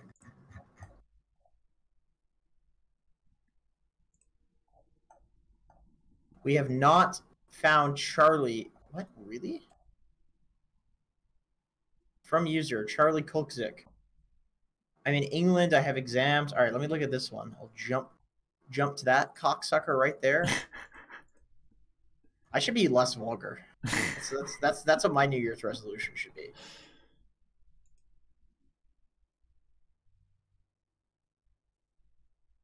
All right, I think I have a game where I can find him in here. He submitted a Chen replay a while back, so I'll get you his profile in a second here. Okay. I've left my Dota open for like an hour, so it's super fucking laggy. Nice. Perfect. I love Valve programming, dude. All right. He played Chen in this. Where's Chen? What was his name? His name was Dendy Hendy, and he has a Dota Alchemy. Okay, yeah, so they are Tadios. He's DJ Hendy. He's the tiny in this game. Nice, nice. All right, I'm gonna control delete Dota, otherwise it'll fucking take 10 hours to close. I love that Valve programs are just like cancer easy. Fuck, I love cancer. It's great. 10 out of 10. 10 out of 10 would do again. So this is... Oh, man. I wish I had one of those. Have you ever seen the movie Grandma's Boy? No, I don't think so. You need to watch that. I feel like that's a movie that you would enjoy. Is it like a shit comedy? It's 16%. It's a 16% on Rotten Tomatoes. It's such a cult classic, like stoner classic, hilarious movie about game development and being a fucking nerd. I'm sure that you would enjoy it. 85% audience score, 16% tomato meter. Exactly. It's one of those. Cool. But there's a guy in it who has this like super advanced programming chair that he sits in, and it like, oh my god, it's like this giant thing with like 14 screens, and it like folds back so you can like basically be sleeping like inverted. Yeah, that's basically. good shit. Yeah, I wish I had one of those. Have you seen the Black Mirror movie on Netflix, the Bandersnatch? No, I've watched a couple episodes, but I haven't seen that much. They did a movie where you like choose, mm-hmm. You make choices for the main character. It's fucking really good. Nice. I'll have to check it out. It's about a guy who's like developing a game. It gets real meta. Yeah, I've heard. Okay, so let's go ahead and break down these picks. Like I said, I don't know how much we can look into bans. I guess we could talk about. I know that in like BattleCup, a lot of the time you just look at the people's profiles and you ban right like what you think they're gonna pick. I'd say that your bans, like generally speaking, if you're talking, you know, like what's good heroes right now, they're complete dog. Like these are not good bans. You ban Naga, but like Naga is something that you can like pick to deal with a Naga unless it's last pick. And generally, like a lot of your early picks could deal with a Naga already. Like if you just have magic damage and illusion clear. Like you could ban Naga last pick if you or last ban if you think that it's like a really good Naga game. But I would not be worried about them picking like an early Naga. In fact, any of these heroes, like them picking it early is not scary at all. Yeah. So you guys open with Shadow Shaman and they respond with Clinks and Sand King. That's an incredibly early Clinks pick. It's a super early Clinks pick, and you can definitely punish that with like any sort of like, honestly, like if you get some sort of invis reveal, you're just winning this game right now. They have Sand King Clinks. Yeah. Like you actually need to just pick a fucking Zeus, not here, but I would say like your second phase pick heroes, you should have an invis reveal. Yeah. Like you just ruin their game if you pick like a Zeus or something. But you have a Tiny, which means that if you pick a Zeus, that's like committing the Tiny to be a core, which is not super popular right now. I would say like these two picks in the first phase are kind of bad unless you're intentionally trying to have the Tiny be a core possibly, because like if you're first phasing your support duo, then they know your entire early game and like what these heroes are going to do, and they could draft around that. That's super bad. Like generally within your first two picks, you want to pick heroes that can play in like multiple either like broken heroes or heroes that can play in multiple roles, because if they can play in multiple roles, then you can flex them based on like how hard countered they are by the enemy team's draft. Like if you first pick your two supports and they're 100% locked into support role, which I would say, depending on what your players can play, generally these two picks will be like, that's a 5 Shadow Shaman and a 4 Tiny. Like it fucks your entire draft, because what if they just counter pick your two supports and you have no early game? You just lose. you want to have the option to like flex it if they counterpick you, but you're not giving yourself the option. That's why usually it's like it'll be Shadow Shaman, which is fine, and then plus like some Leshrac hero or some shit, because Leshrac can go like mid off lane or 3 or 4. So like you can still pick a hero that does what Tiny does if you want some roaming potential hero, but you want to pick something that can like flex, unless you have somebody that plays core Tiny. It's just not a common thing right now. Yeah, also another thing to think about is if you do pick both supports in the first phase, then every other pick after that becomes very straightforward for the other team to counterpick. Like you show, you know, a Storm Spirit, they're going to pick a counter that. You show a Medusa, they're going to counterpick that. You show a Centaur, they're going to counterpick that because they know exactly where that hero is going. And so, I mean, like Jenkins said, this Tiny could definitely be flexed to a core, but it's definitely been exclusively played as a 4 lately. I would like refuse to pick a Tiny in the early draft unless like it could be flexed to be another role. Like if your team doesn't want to flex that to be another hero, you should be like, you fucking ruined the draft already. Like this literally has to flex, because if they just counterpick your supports, you're fucked. Yeah. You can see that they banned out like Invis reveal heroes. Mars is pretty decent too against like Invis because he just spears them. I kind of feel like just first picking Mars is like the way to go right now in BattleCup. It depends. Like if you have like a 4 that can play Mars, then yeah, because then you can flex it to be like the reason Mars can be first phased is not because like he's a really good hero, but he's not as broken as like people thought he was. The reason that Mars is a good first phase hero is because he can be 4, 3, and 2. So you would like if you only have one role available to you with Mars, it's not worth first picking because they just pick like a bat support or something and just shit on your dick. How do you feel about the Beastmaster? I kind of like it because of Necro. It gives you Invis reveal. But not great against Sand King, right? In the early stages of the game. Beast is okay. Yeah, I'd say Beast is okay. I mean, if you have a Beastmaster player and you're like, this is a good Beastmaster game, it's just not a particularly high tier offlaner right now. Is all like. There's still like Centaur. There's still like Sand King was in the pool and nobody picked it. There was still Mars. Sand King was picked. Also, once again, yeah, no, Sand King. You guys didn't pick Sand King, is what I'm saying. Right. It was available. Also, the thing about like picking Tiny Beastmaster is that now you've revealed like these 3 heroes. They know the exact lanes that these heroes are going to go to. Yep. Like they can just counterpick. They just counterpick with the carry right now, and then they counterpick mid, and you fucking lose 2 lanes. Yep. And then you have a Sand King who will do fine anyway. Oh wait, no, Clinks. Well, Clinks could be flexed. He can be any core role. Their draft kind of sucks dick too. Yeah, it's not great. You have a lot of pushing, which is good. So they have Oracle, so they counterpicked you with a 5. So that means it's a carry Clinks, AA4, Sand King, which actually AA4 is not bad with the Sand King. Could be a mid Clinks also. Could be a mid Clinks also, yeah. But you can see how like you just get hard counterpicked. Yeah. That hero's really good too against like Tiny. It's protecting somebody from being bursted. So the Zeus is a good pick. Except yeah, but now they have an Oracle. Right, exactly. So it would have been a good pick without the Oracle, but now you're forced to pick it into an Oracle because you have to get reveal, and you have to get reveal at this point in the draft because you don't want to last pick a Zeus into this lineup. So I would say if y'all just picked a bunch of like flexible heroes up until this point, they don't know what you're doing, so they're not going to be able to like counterpick you. Like this Beastmaster just fucking one thing and one thing only. Right. I mean, all these heroes are right. All these heroes. As soon as you guys show Shadow Shaman Tiny, every single hero after that is going to be exactly what it is. You've no option. Everything is really obvious. DP is actually like a dog shit pick here. Well, it's good with Oracle. But it's not.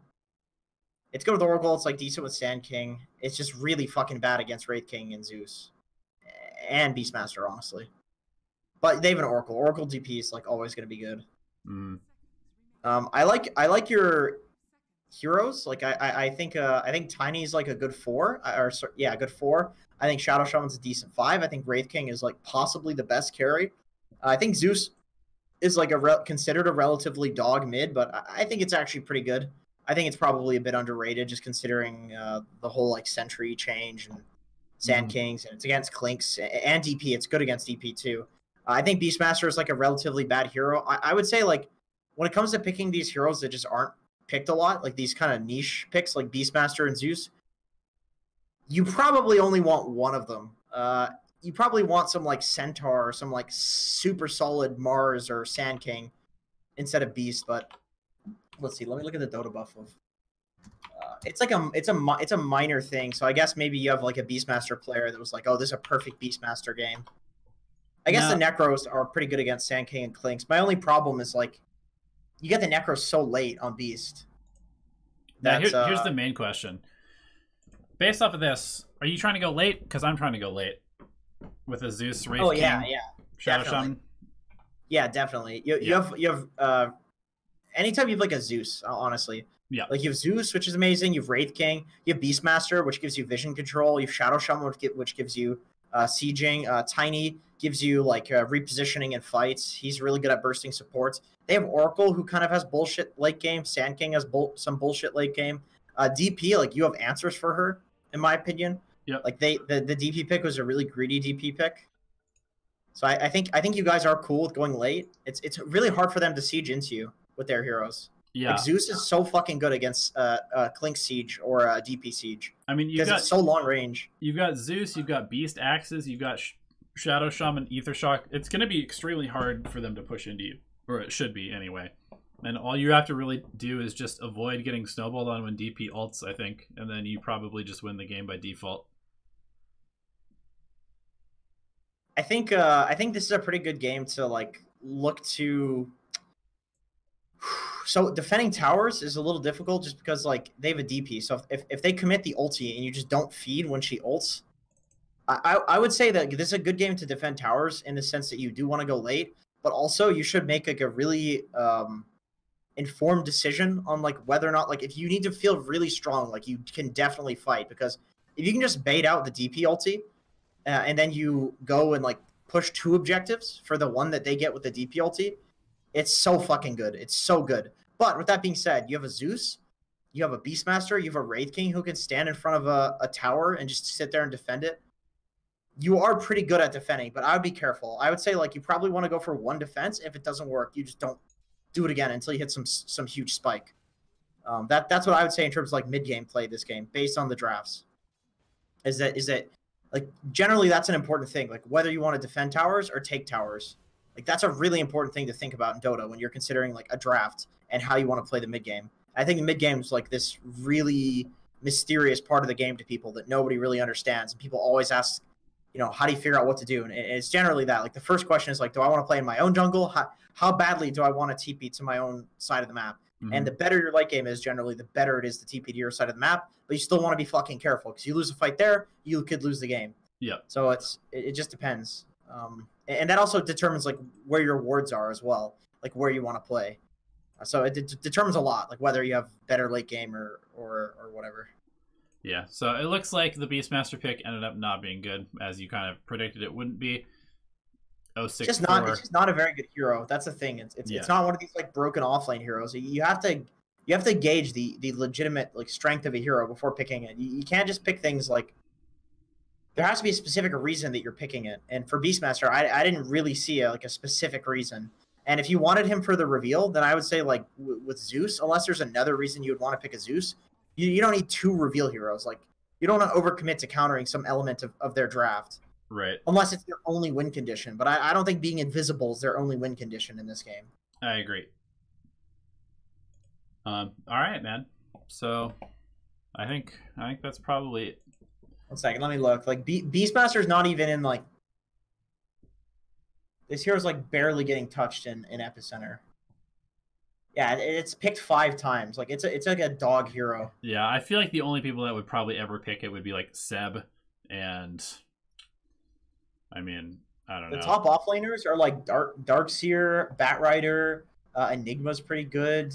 Mars is fantastic. Centaur's good. Sand King's very good. Centaur's insane right now. It's the most picked and like 60% win rate hero. Earthshaker's quite good. Even Omni, if you're picking with something like a Sven, it's pretty good. But these are getting into more of the niche picks. But I would say Beastmaster is like an incredibly niche, like you want to pick it in the perfect game sort of hero because it's just not that strong. Yeah, maybe if you're going for like a full-on minion push strat or something like that. Other than that, you probably want to avoid it. Some shit like that, yeah. I think the flex picks is like the most important thing when it comes to drafting, though, in my opinion. For that, like you locked yourself into a bunch of shitty positions because of lack of like flex. Yeah. Flex picks.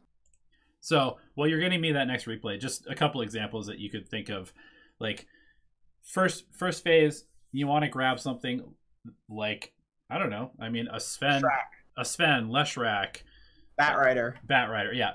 Any of these heroes that can potentially be a support, could potentially be an offlaner, could potentially be a core, or all of the above. Nature's Prophet even is still relatively good because you can flex them between 3 and 5. It's fallen off a lot though. Like people don't really pick NP. Sure.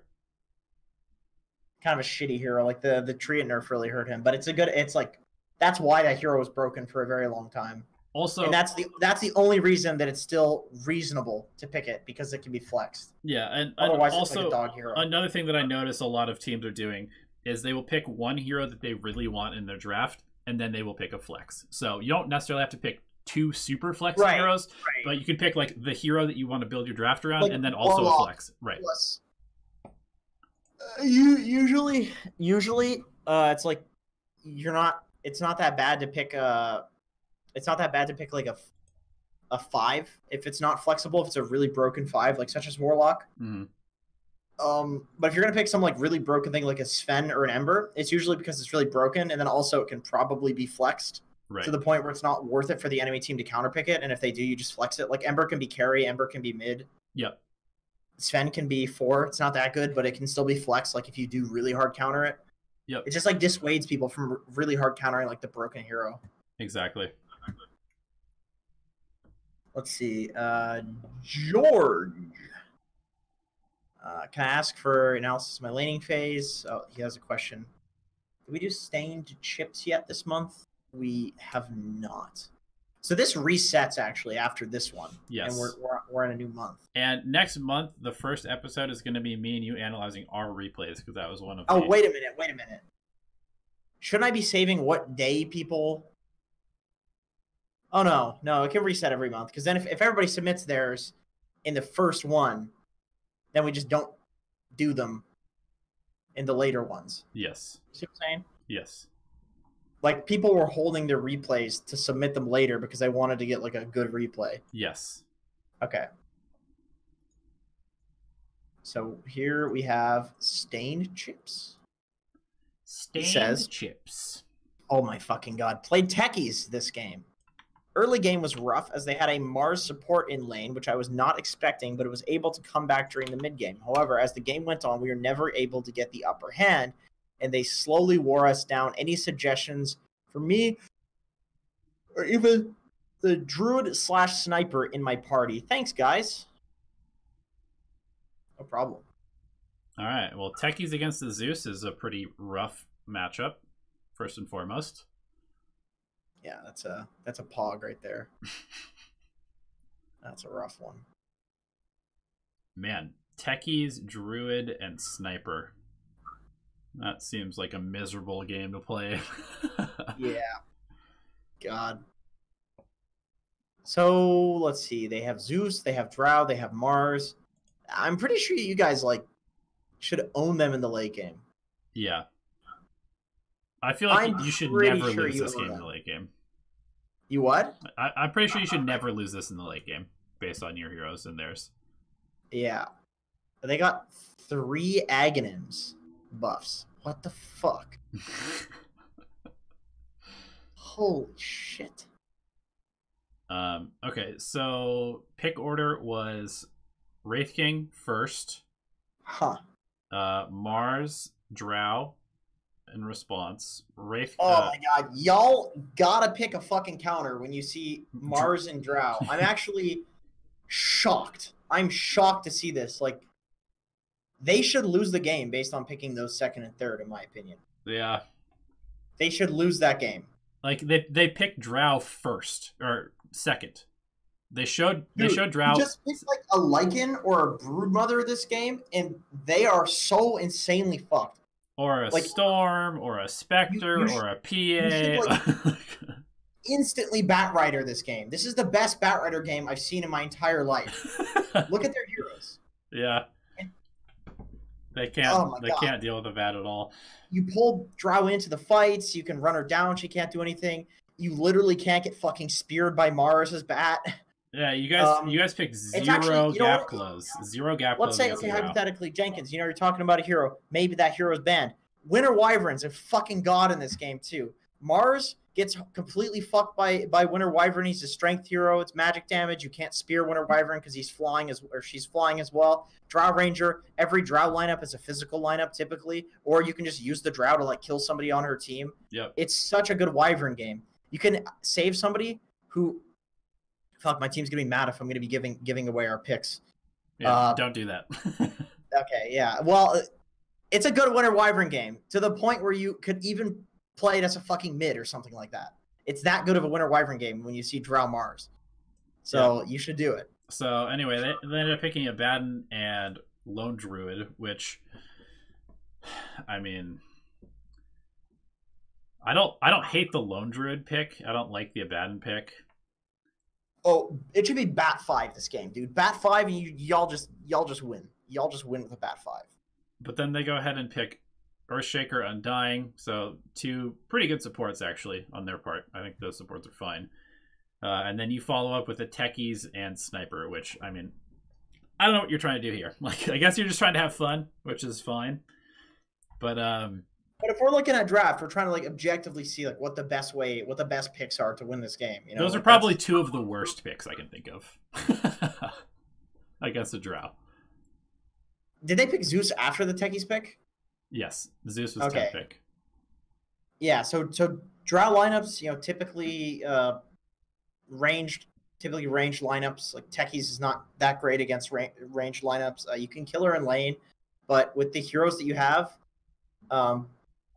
presumably that's a Wraith King off lane. That's actually decent for doing okay in that lane with the Techies. It's good setup. But still, yeah, it's just I just don't see why it's like a great Techies or Sniper game.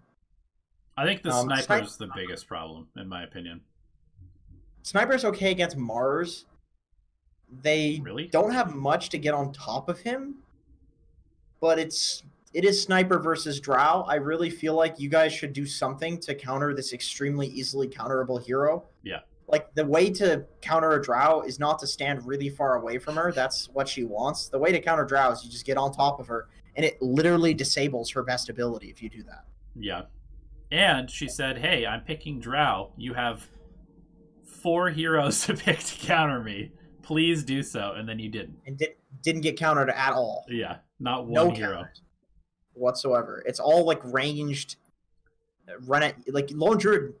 The bear doesn't even turn off the drow aura. Like, that's just like an ideal situation, is that you're against some bear. In fact, the bear gets like hella kited by Drow. I'd say that Drow is like a really good pick this game if she last picked it, but she fucking first picked it. Yeah, I mean, I think Lone Druid's bear is awful against Drow. Like, it gets melted by her, right? Yeah, dude, it gets demolished. Absolutely demolished. And the thing is, the way that Druid wants to play is just sit there and siege with the bear, and she just 2-hits it with the the ultimate. Yeah.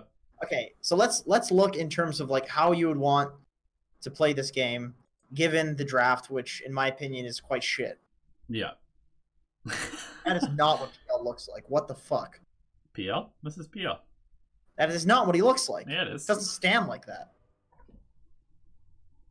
That's gross. Look at all those bugs.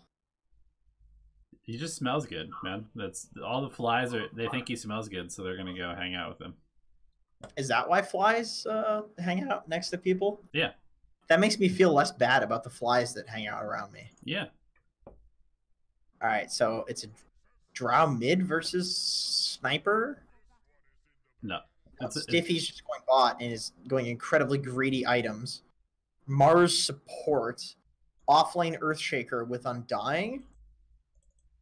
Yes. Okay. And Zeus mid. Alright, so Sniper should do really well against a Zeus mid. Lone Druid should do fine top. bot is Wraith King Techies. I think you can feed off the Drow. I think you can do really well against the Drow. Wait, Lone Druid Techies? Oh wait, Lone Druid Techies. Because they were in a party together. I mean, you should not even be here with the Lone Druid, right? Just let the Lone Druid solo. Yeah. I don't think Lone Druid Techies has like any synergy. It's anti-synergy, if anything. And I mean, it's fine if you want to like play and have fun and shit, but you're not gonna win if like the enemy team is just drafting better than you. Yeah. Also, coming to lane with 0 regen. It's fine because you kill yourself, but that's why people go for like Null Talisman build up or like Orb of Venom or something like that to actually harass. Yeah.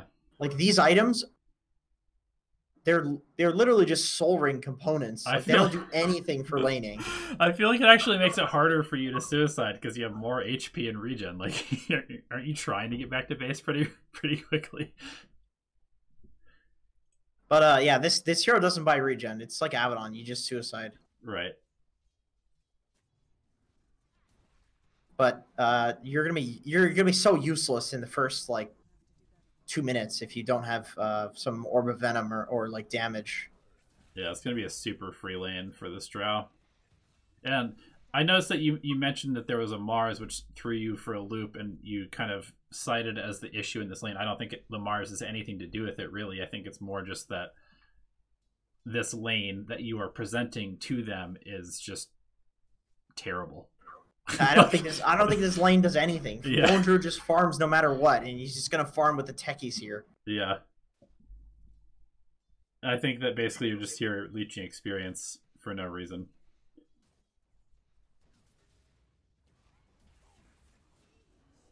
I mean, all right. I don't know what else to say about this. That was just, you didn't suicide from half HP. That was just a no. I would say this is like a draft issue. I don't know. This game seems like super winnable just from the draft, and you guys didn't. Yeah. Yeah, I legitimately think that if somebody first picks Drow, you should just win the game because it's so easy to counter that hero. I hate the mentality of like, oh, you counterpicked. It's like, yeah, I'm fucking winning. Like, Yeah. it's pretty nice to like win the video game. Agreed. Pretty fun. All right. I think usually like the I don't counterpick people. I'm not a fucking gay counterpick. That shit is such a cop out. It's actually such an excuse usually for just being bad or getting like. I get it. People get frustrated. You last pick Brood against them, and they're like, "Yeah, you only last pick Brood." And it's like, "Fuck you, man. This happened. It's gonna happen to you. So you have to. You should do it yourself, man." Well, I mean, like, why sit there and get your ass pounded, not do any ass pounding yourself? You know what I mean? I think it just comes down to like, are you playing for fun, or are you playing to win the game? You can play for fun and to win the game at the same time. That's the best. Because winning is also fun. Yep. And that's why you're submitting replays, we would presume. So we're just going to tell you like it is. You want to win. Yeah, presumably you want to win. So in case anybody came into this replay review session late, this session is purely like we're looking at draft and talking about win conditions and shit like that. So yeah. If you're wondering like why we're not actually going to the game and looking at specific moments and stuff, it's because that's the topic for this week. Although I did just have the realization that if we don't pick the topic before people are submitting replays, and they might submit a replay for a topic they don't like. Yeah, we need to think about how we're doing this a little bit, but let's not talk about it now. Let's just finish these Right. replays. It's just a thought. So Totally. We'll fix it though. We'll fix it, guys. Don't worry about it. So we got Hockey Luminary submitted another one. And then George. Okay, so George is actually the last one that's not a repeat. Okay, that'll probably be our last one too, because I have some stuff that I need to do. Okay. Sure. Unless you want to do more. I mean, it's up to you. I'm down for whatever. I need to send some emails, if you know what I'm saying. Oh, I know what you're saying. Good stuff. I want to show you my coaching thing. We can do that on stream though, so All right. I don't mind. Although, is there a way you can hide the URL? I just don't want like the URL being public because like there might be like DDoSers. not DDoSers, but like I'm messing around with like payment stuff, so Sure. it's just I want somebody like hacking or some shit. I don't know. Yeah, I can hide it. Yeah, it's like OBS. You could. Okay, so we're looking at this is George, and he said offlane axe 3.1k. I played against a morph in a very scary tri lane. Had a Pudge as my laning partner. Got absolutely demolished in the laning stage. Was even too scared of creep cutting. What should I have done differently? Also, if you could comment on my itemization, gladly. To be fair, after the laning stage, I started playing on autopilot, and I kind of lost the will to play the game, which might have lost us this game in the end. Okay, so let's look at this draft. Let's look at the pick order. You got it, Haas. I suppose I don't even need to go into the game. I can just look at the pick order, but it's more fun to do it visually, like it's a tournament, you know? It is more fun. Look at how buff Axe is. What a man. What a guy. I don't even think there are muscles where he has muscles. Like, oh yeah. They shouldn't be that size. Like, I'm pretty sure your muscles like grow at like a ratio, you know, like you know what I'm saying? Like, they don't just all grow together at the same. Your biceps aren't the same as your fucking triceps. It's true. I guess he worked out to have perfectly like cylindrical arms, which is fucked. Okay, so Disruptor picked by. So which team are we looking at? We're like. So Axe, all right. First pick Axe. All right, that's a mistake. This is why your lane was hard, right? This hero's super hard counterable in the laning stage. You want to let your 5 roll and your 4 roll probably pick right now, which means they need to pick 2, which means you might get to see the carry matchup, but at least you get to see one of the side lane matchups, which is fucking awesome. Now that they have Disruptor Abaddon, I actually think that there's no way they stop you from cutting. Like, these heroes are fucking worthless. You just cut at level 1. They actually, I don't think they have picked Disruptor yet. I think they have. It just doesn't show up because you already saw it come up. Yeah. In the replay. Okay, so Lifestealer picking here is pretty good because you see this Earthshaker Abbott on offlane. Mm-hmm. And you counterpick it. I wish I was as buff as Axe. I absolutely do wish oh my god, they're losing gold. Alright, this guy lost gold to fucking 4th pick a Warlock. That actually triggers me so much. This guy just second to last pick ruined his team's draft to pick a fucking 5 that's the best first pick in the game. So dumb. Even carry Mars. Or sorry, a mid Mars. Against a Wind Ranger, which seems pretty good. Yeah. Or is it offlane Wind Ranger? Who knows? It looks like it's a mid Wind Ranger. Seems pretty good. So yeah, it's Morphling against Axe. All right, let's look at the item build. I can tell you exactly what you did wrong with Axe. So you're against a Morphling. Like, you do not fucking lane this hero at all until, well, okay. The weird thing about Morphling is like he's really punishable within the first couple of levels. You go 2 Stout Shields, like always on Axe. Even if you're laning, you go 2 Stout Shields. It makes you immortal. You can't play this hero without 2 Stout Shields. That's the next thing you need to do when you play Axe. You do 75% chance to block 20 damage. That means creeps don't hit you. Yeah, his armor's too low. His armor's too low to not have 2 Stat Shields in the lane because he literally uses his body to do damage. Yes. So let's see. So you see Morphling, you see Disruptor, you run at him with Battle Hunger, which is fine because some people do that. Although I'd be very careful because if you run out of Battle Hunger, that means that you can't go for your spin. And you can't cut. And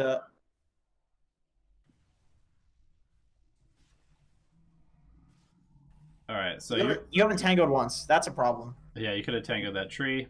You could have tangoed like 2 minutes ago when you started fighting this guy. That's true. You wouldn't have died there. You would have first blooded. Use the tango. Simple as that. TB back to lane. Get a Quelling Blade because you're going to have to last hit on the first creep wave. That guy kills that guy. You could have done that without giving first blood, though, if you just tangoed. Throw that thing on him, and he gets a last hit. Doesn't get it because he's bad. Gets a deny, though. Which is unfortunate because when you go for Battle Hunger first, it's just like a race to get level 2 so you can start cutting. Because presumably this guy fucking TP'd here. He just kills you because you guys are being aggressive.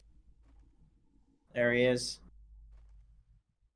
See, this is the problem with going Battle Hunger level 1, is that if you're in a situation like this, you're just like, fuck, I wish I could have cut.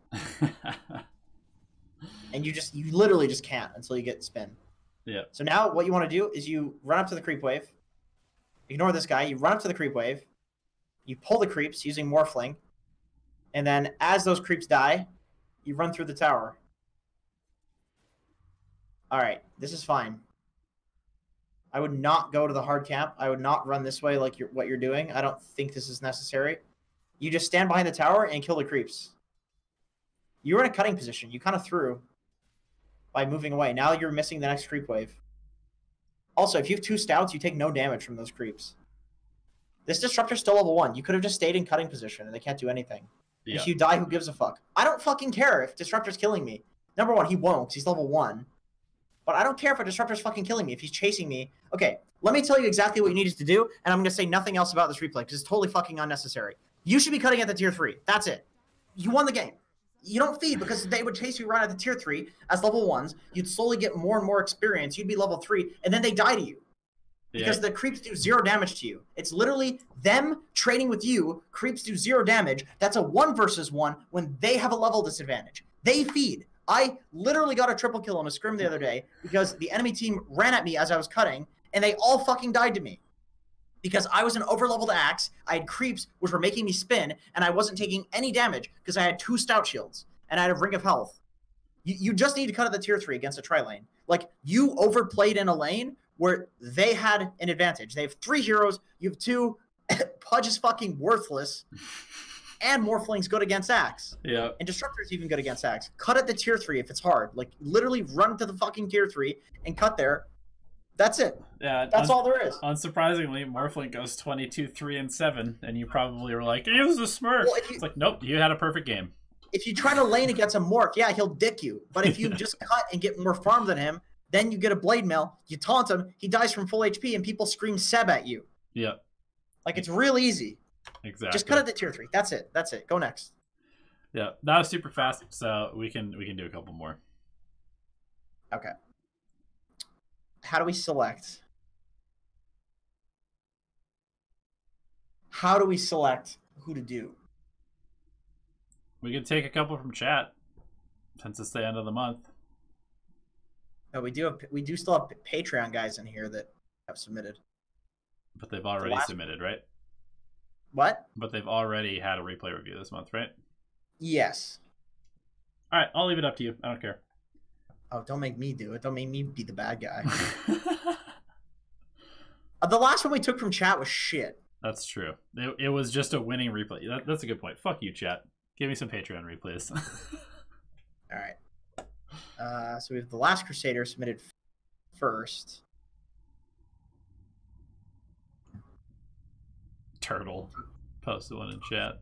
Fucking Turtle. I played in a game with him the other day. I had to carry his ass. Did you? Yeah. Yeah, he messaged me about that. He said you're really toxic, man. Yeah, I was. I'm just kidding, but I guess I got you. Got you. I knew it. You didn't give me a replay ID with this one. Oh, shit. That's how you know I'm getting fucking tired. Okay, so let's see.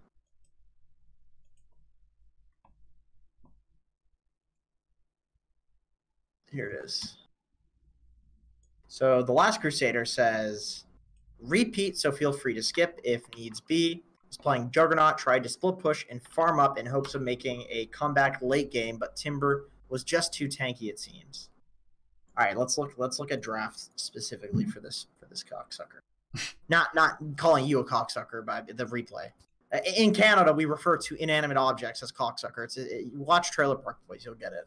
Okay, so it goes Warlock into Disruptor, Dark Willow, into Witch Doctor and Alchemist. So third pick Alchemist for the enemy team, which then is Wind Ranger and Monkey King, followed up by enemy team picking Clinks and Timbersaw as their last pick, and then you last pick a Juggernaut. He picked Timber to Monkey King? Yeah. What? How the fuck did Timber have a game? All right, let's watch this replay. I'm going to take a wild guess and just say you lane Jug against Timber. Instead of just Monkey against Timber. I'm going to assume that's probably correct. Also, how do you feel about last picking Juggernaut in this game? Let's see. Facing Clinks, Alchemist, and Timbersaw? I mean, it's like a mediocre hero. You could probably just pick something like more cheesy as a last pick. Yeah. Jug's a pretty versatile, like easy to early pick. Like he's a Mario. Yeah, he doesn't have any kill potential against Timber though. Maybe at level 1, I guess, but. Okay, so where's Timber lane? Yeah. You guys should just lane the monkey top. Then again, I guess it is monkey against alchemist. So that's also pretty good. But that kind of goes. That's kind of the problem with last picking Jug. Is it? Yeah, actually, the last pick Jug goes bad because you have a monkey versus an alchemist, and that's a good matchup. So you don't want him to go against the Timber. Don't you just pick like an Ursa here or something? Lane. Yeah, just go Ursa. Just get an Ursa. In fact, Ursa fucking obliterates literally all 5 of their heroes. In fact, exactly. I pick Ursa specifically against Warlock because Warlock is such a weak laner. He just like sustains lanes and wins like lanes he shouldn't. Yeah. But you just burst people with Ursa. Ursa jumps on Clinks. He bursts them even without the ulti. Like Clinks has such a low HP pool that Ursa kills him without the ulti. Alchemist, there's no items that Alch can buy unless he's like 5 items ahead to survive an Ursa's burst if Ursa has a good lane. And guess what? You're against a Timber, so you will have a good lane. And then Witch Doctor is like one of the easiest to burst heroes in Dota. It's so fucking easy. Yeah. That guy feeds. I'm pretty sure that Ursa's the pick here. I mean, like you're playing a slow harass lane against a sustain lane, which is just the exact opposite of what you want to be playing right now. That's literally what he wants. Timber's having a great time up here, man. Yeah, and he's gonna make so much fucking space for his Alch. He's gonna make so much space. Yeah. Yep, because once he hits level 3, I mean, this lane's essentially over for you. You can't do anything. Yeah. I mean, you already can't do anything. He jumps away. Oh, there it is. Game's over. Do you see the spin into jump away? Yep. Dang. Actually, it was the other way around. He jumped in and Jug tried to spin, but there it is. Hey, what a surprise. Yeah, you let yourself get countered. That's all this is, in my opinion. Yeah, I agree. I mean, what else could you pick here? I actually think that Ursa's the perfect pick for this game. But you could also go for like. There's such a small like group of heroes that deals really well with the Timber. How do you feel about something like a Void? Void's not that great of a hero, but. Not huge on Void against Timber. I don't think that would do that well. I was thinking maybe like a Slark is pretty good. Yeah, totally. Slark owns Timber and lane. You just steal his stats, and the tankier he gets, well, you're happy with that. Yeah, you steal a bunch of stats, then you jump on Warlock, kill Warlock. If you want to go like real crazy, you could go like Veno or Viper. I was also thinking Veno would be really good. Yeah. But I would say those other 2 heroes are way better because they're more traditional safe laners. Sure. Somebody said Pango safe in chat, but that's another problem that I have is that, number one, I don't think Pango does particularly well against Timber. But it's like Pango's not a traditional safe laner, so you'd have to win at a certain time, which is just kind of brutal. Whereas like with Ursa and Slark, they can kind of go late and farm and be fine. Mm-hmm. Veno and Viper too, like they can kind of go late because they have like ways of farming and taking creeps and shit. Not quite as good as like Slark and Ursa in terms of their late game potential, but still pretty good. Bloodseeker doesn't do that well against Timber and lane. In fact, Timber should do fine against a Bloodseeker, especially with a Warlock. Yeah, you're not going to do much. What about like Razor? Razor? Is that okay? Anti-mage? I was thinking anti-mage, but it doesn't work with like the timings of your other heroes. Right. And also in Razor, he can like just skill the 2 points in the W and get away from you. Sure. And he can also like cut the creeps and just be fine. Whereas with like and then you have a Razor free farming versus a Timber free farming, you don't really fucking care. Razor's free farming. Fucking Gyrocopter. Yeah, that'd be fine. I think Slark and Ursa are like the best though. Yeah, I agree. In fact, like Slark obliterates Alchemist as a hero too, because Alch gets really tanky and Slark just feeds off of him. Yep. Like Slark is an Alchemist hard counter. Yep. So Yeah, I think that's pretty straightforward. Also, you could go something like a Necrophos safe lane, I think, is another option. Oh, that hero's dog. Never tell anybody to pick that. That hero's fucking awful. Death Prophet safe lane? Yeah. No. Anyway, yeah, it's all right. Hockillionaire like begging us to do his, so sure. You know, we got to do it. You got to suckle the teat, man. We got to suckle his teeth. In fact, you know, it has absolutely nothing to do with the fact that he's actually just the next person. It's just because he's asking. He's asking nicely. You know, we have to do it. He's going, "Come on, mate." What does he say when he joins the call every time? Hey, Bruce. Sup, Bruce? Sup, Bruce? All right, Hockillionaire, let's get your teat in here. All right, ES Spirit. Position 4. I wanted to know, beside the topic you choose for the session, I'm wondering specifically when team fighting with him, who is this? Oh, Earthshaker. No, it's Earth Spirit. Roll into the biggest cluster you can see. Ulti plus slow silence as many people as possible. Should be targeting one person in a team fight, making sure you stun them with your ulti. Oh, this is Earth Spirit. Okay, not Earthshaker. Yeah. Earthshaker. I think Earthshaker is Earth Spirit is like all about starting fights.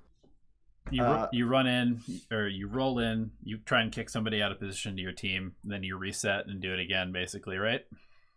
Or you kick, or like you just roll in, you just start fights. Like, I actually don't fucking care who you go on. Like, the way that you probably play this hero is that you roll in, you press your ulti, you silence the most important person to silence, and then you just die and try to get your ulti off on as many people as possible and try to stun as many times as possible without dying. Like, that's how you play this hero. The useless Earth Spirits are the ones that are waiting for these like big epic plays when it's like, that is not the purpose of the hero. You'd much rather have like an Earthshaker or Enigma as your 4 if you're doing that. In this particular hero starts game, fights, and then the Pango gets to have a good fight because like you started it. In this particular game, don't you go on Warlock every single fight, no matter what? Yeah, you can like go on Warlock and like silence the OD, go on the OD, silence the Warlock. Mm-hmm. Spectre is not really that important of a target. Huskar is okay. Lion is okay. Honestly, like anybody but Spectre. You probably want to focus anybody but Huskar or Spectre. Like, if you focus the Lion, it's pretty good. Warlock's better than the Lion, I think. But if you can catch like a Lion out of position, that's good too. Let's see. What are your other heroes? So like, you have Magic Immunity in the Pango, and Tinker is in the trees, and then Medusa doesn't really care what's cast on her. So I actually think you just need to silence the OD. Yeah, like silence or focus the OD. And then Warlock and Lion are about the same, just considering the heroes you have. If you can just get on the Warlock or the Lion because they're squishy and important before they cast spells, and kill them while silencing the OD, that's probably the way you want to play the fight. And Huskar can just do whatever the fuck he wants. He can like kill people, and he can jump. He'll probably kill your like Witch Doctor or something, or you have a cask for him and laser. But for you, it's like if you can pick off one of the squishy supports, it's super important. But also, if you can just go on the OD, anytime anybody steps out of position, you in this game, you can probably just go on them, unless it's the Spectre, and then just silence the backline. Like, that's the way I see it. And I think if you do that, you'll probably win most fights. And the fights that you do lose, it'll be like, you probably should have won them, but somebody just fucked up. And that's okay. That happens in Dota. Like, Dota's all about taking engagements that just look good. Like, you can have a 90% chance to win an engagement, and you still just lose because your team is shit. That's why sometimes, like, it's frustrating to get replay reviews. It's not, like, frustrating, but sometimes we get these replay reviews where it's like, oh, I tried to do everything that I could, and then you just look at it, and it's like, yeah, you kind of did. Like, you know, I mean, you probably could have done this better and this better, but this is just like a losing game. Like, sometimes you just miss a timing because somebody fucks up mechanically, and there's not much more to be said about it. You know what I mean? Right. It's different when somebody's like executing the game, like the game plan incorrectly. That's different from like, oh, you executed it correctly. I find that a lot of like Eddie Mercury shit that he submits, even the coaching session thing that we looked at, like a lot of the stuff he was doing right, and then just the game was like really fucking hard. Yeah. Or you pick a hero that just sucks dick, or your draft sucks. Like, sometimes it's just not gameplay reasons, and that's why I think looking at the draft is really important, because like sometimes you're just losing games because your draft is fucking shit. And I hate the excuse that like you should just be able to play any draft, because good players, every single top 100 player is picking heroes when they're good. Yeah. Like, every single top 100 player is caring about draft. So if you're not caring about draft, you're just not caring about being competitive. And at that point, why the fuck submit a replay? Yeah, you know what I mean? I do want to say though, like if you're early picking a hero like Earth Spirit, there is zero chance that you're not going to get counterpicked. So depending on what happens in the draft, you need to then make a game plan based off of what you're seeing and respond to that, because you can't just play the same Earth Spirit game every single game, because you're going to get countered sometimes, or you're going to have a good game sometimes. So in this particular game, I think it's really important how you spend your time in the early game, who you're focusing, and then in those team fights. I mean, you know, this is one of those games where it kind of you rolled without a sentry. You fucking idiot. Hockeyillionaire. I mean, it just kind of sucks to play Earth Spirit in this game, because you have two heroes that want nothing to do with fighting until like 40 minutes into the game. And you're a hero that literally only wants to fight. That's fine. You just make space with the other guys. Like, you just fucking distract the enemy team, cut creep waves. Yeah. But that's the point, is that you can't just play this as like a super aggressive Earth Spirit where you're like going to mid and trying to gank with this Tinker all the time. You got to actually do some other stuff. This is like a survive the early game sort of draft. Exactly. So which is unfortunate considering against Spectre OD. Right. Like very good late game heroes. You may actually need to play this hero in a way where like you're basically functioning as like a counter ganker and stunning people to save them instead of stunning people to kill them, right? Yeah, defending towers with like a Medusa and Tinker on your team, incredibly important. Right. Because the moment Tinker gets bots, every tower becomes like 10 times harder to get. Oh, so you guys were winning. And then there was a massive throw. Massive throw. Really fucking hard. Holy shit. All right, let's go look at the throw. Just because it seems like a typical Spectre game, honestly. Oh, look, they're going high ground and they're gonna not back when all the buybacks come out. That's my hypothesis. My hypotenuse right here. Damn, you have 18 charges of Spirit Vessel?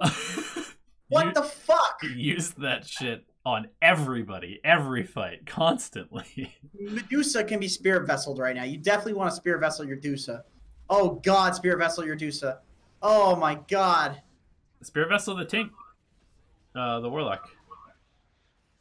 Nah, fuck Warlock. Medusa, man. Why are you guys diving? Medusa. What was the point Warlock. of doing that?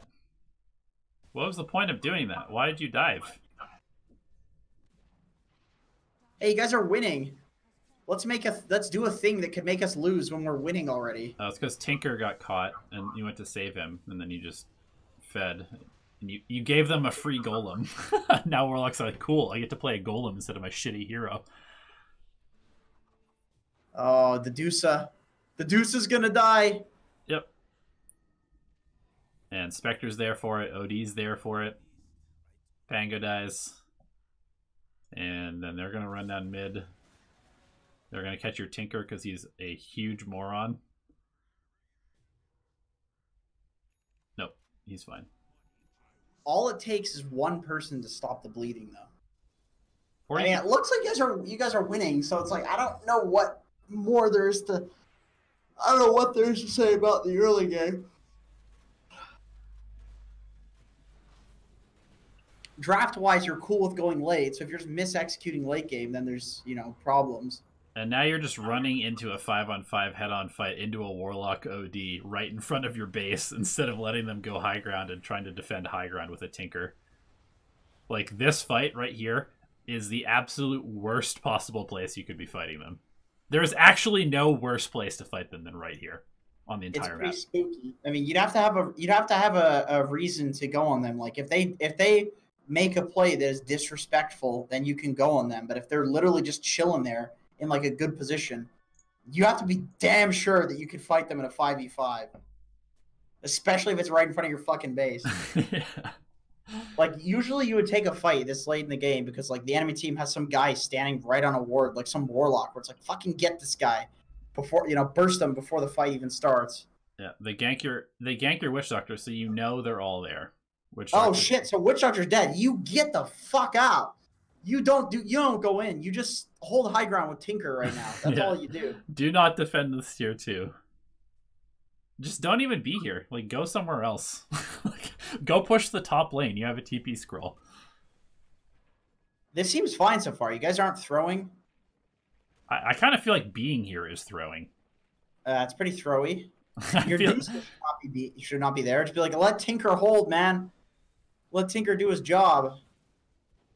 I feel like being here as a whole team is incredibly throwy because look what happens. Your Medusa went to go farm, and then the three of you walked up. So your Medusa's like, oh shit, a fight's about to happen. So instead of going into farm, she comes here, and now your whole team's like, oh, we have 4. We can actually take a fight. This is the same thing. It's empowering your team to be morons because you're here. Go somewhere else, and your team will not do this. It's one of those awkward things where it's like it's on all of you. Like your Pango's like going in and like pseudo committing. You're pseudo committing. Tinker should be there. He should just be holding the tower with like. You have a guy dead. The bottom line is just don't fucking fight. What do you do when you're not fighting? You go split push. Yeah. You go do something else. You let just your Tinker hold this shit instead of just having your Medusa die. Oh my god! Then he buys back. You die. Medusa Tinker TP's in. Gets jumped by Huskar. It seems. This is the most classic pub Dota I have ever seen right now. Witch Doctor wards in the middle of 5 heroes. It's just bleeding. It's just all bleeding. Yeah. Yeah, it's like, oh, we can still salvage this. We can still salvage this. Right now, if you don't chase, you probably still win the game. Your fucking Tinker's dead. No buyback. Oh my god. Dude, you've Dusa plus Tinker. You just need to hold high ground. That's all you got to do. God, they all die, but like they get so many buybacks. It's so expensive. Yeah. It's so expensive to make that defense. And now there's going to be a Roche fight where you don't have buybacks and they do. And it's going to snowball from there, right? Probably. You can see how important it is to like kill a 5 position. With like Witch Doctor running in, how hard it is for you guys to fight without his stuns and his spells. Yep. And yeah, because once it gets to this point in the game, you really do rely a lot on your supports to provide control because most cores are itemizing for damage, right? Your cores are supposed to carry the game with their damage at this point, but they need help. They need help to hold people in place and to disable people and to save them so they can do the damage.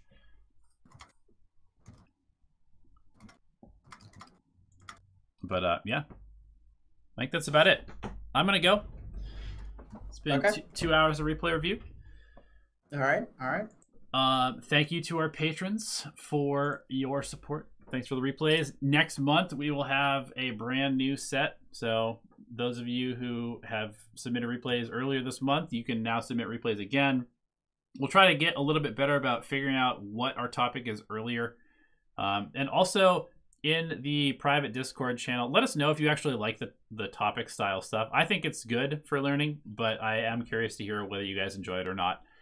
And if you guys want your replays reviewed and you're not a patron already, then go to patreon.com/Dota Alchemy and you can check out the various tiers and rewards there and guarantee yourself some replay review, aka coaching by the 2 of us live on stream every single month. So thanks as always for tuning in, chat. You guys are the best.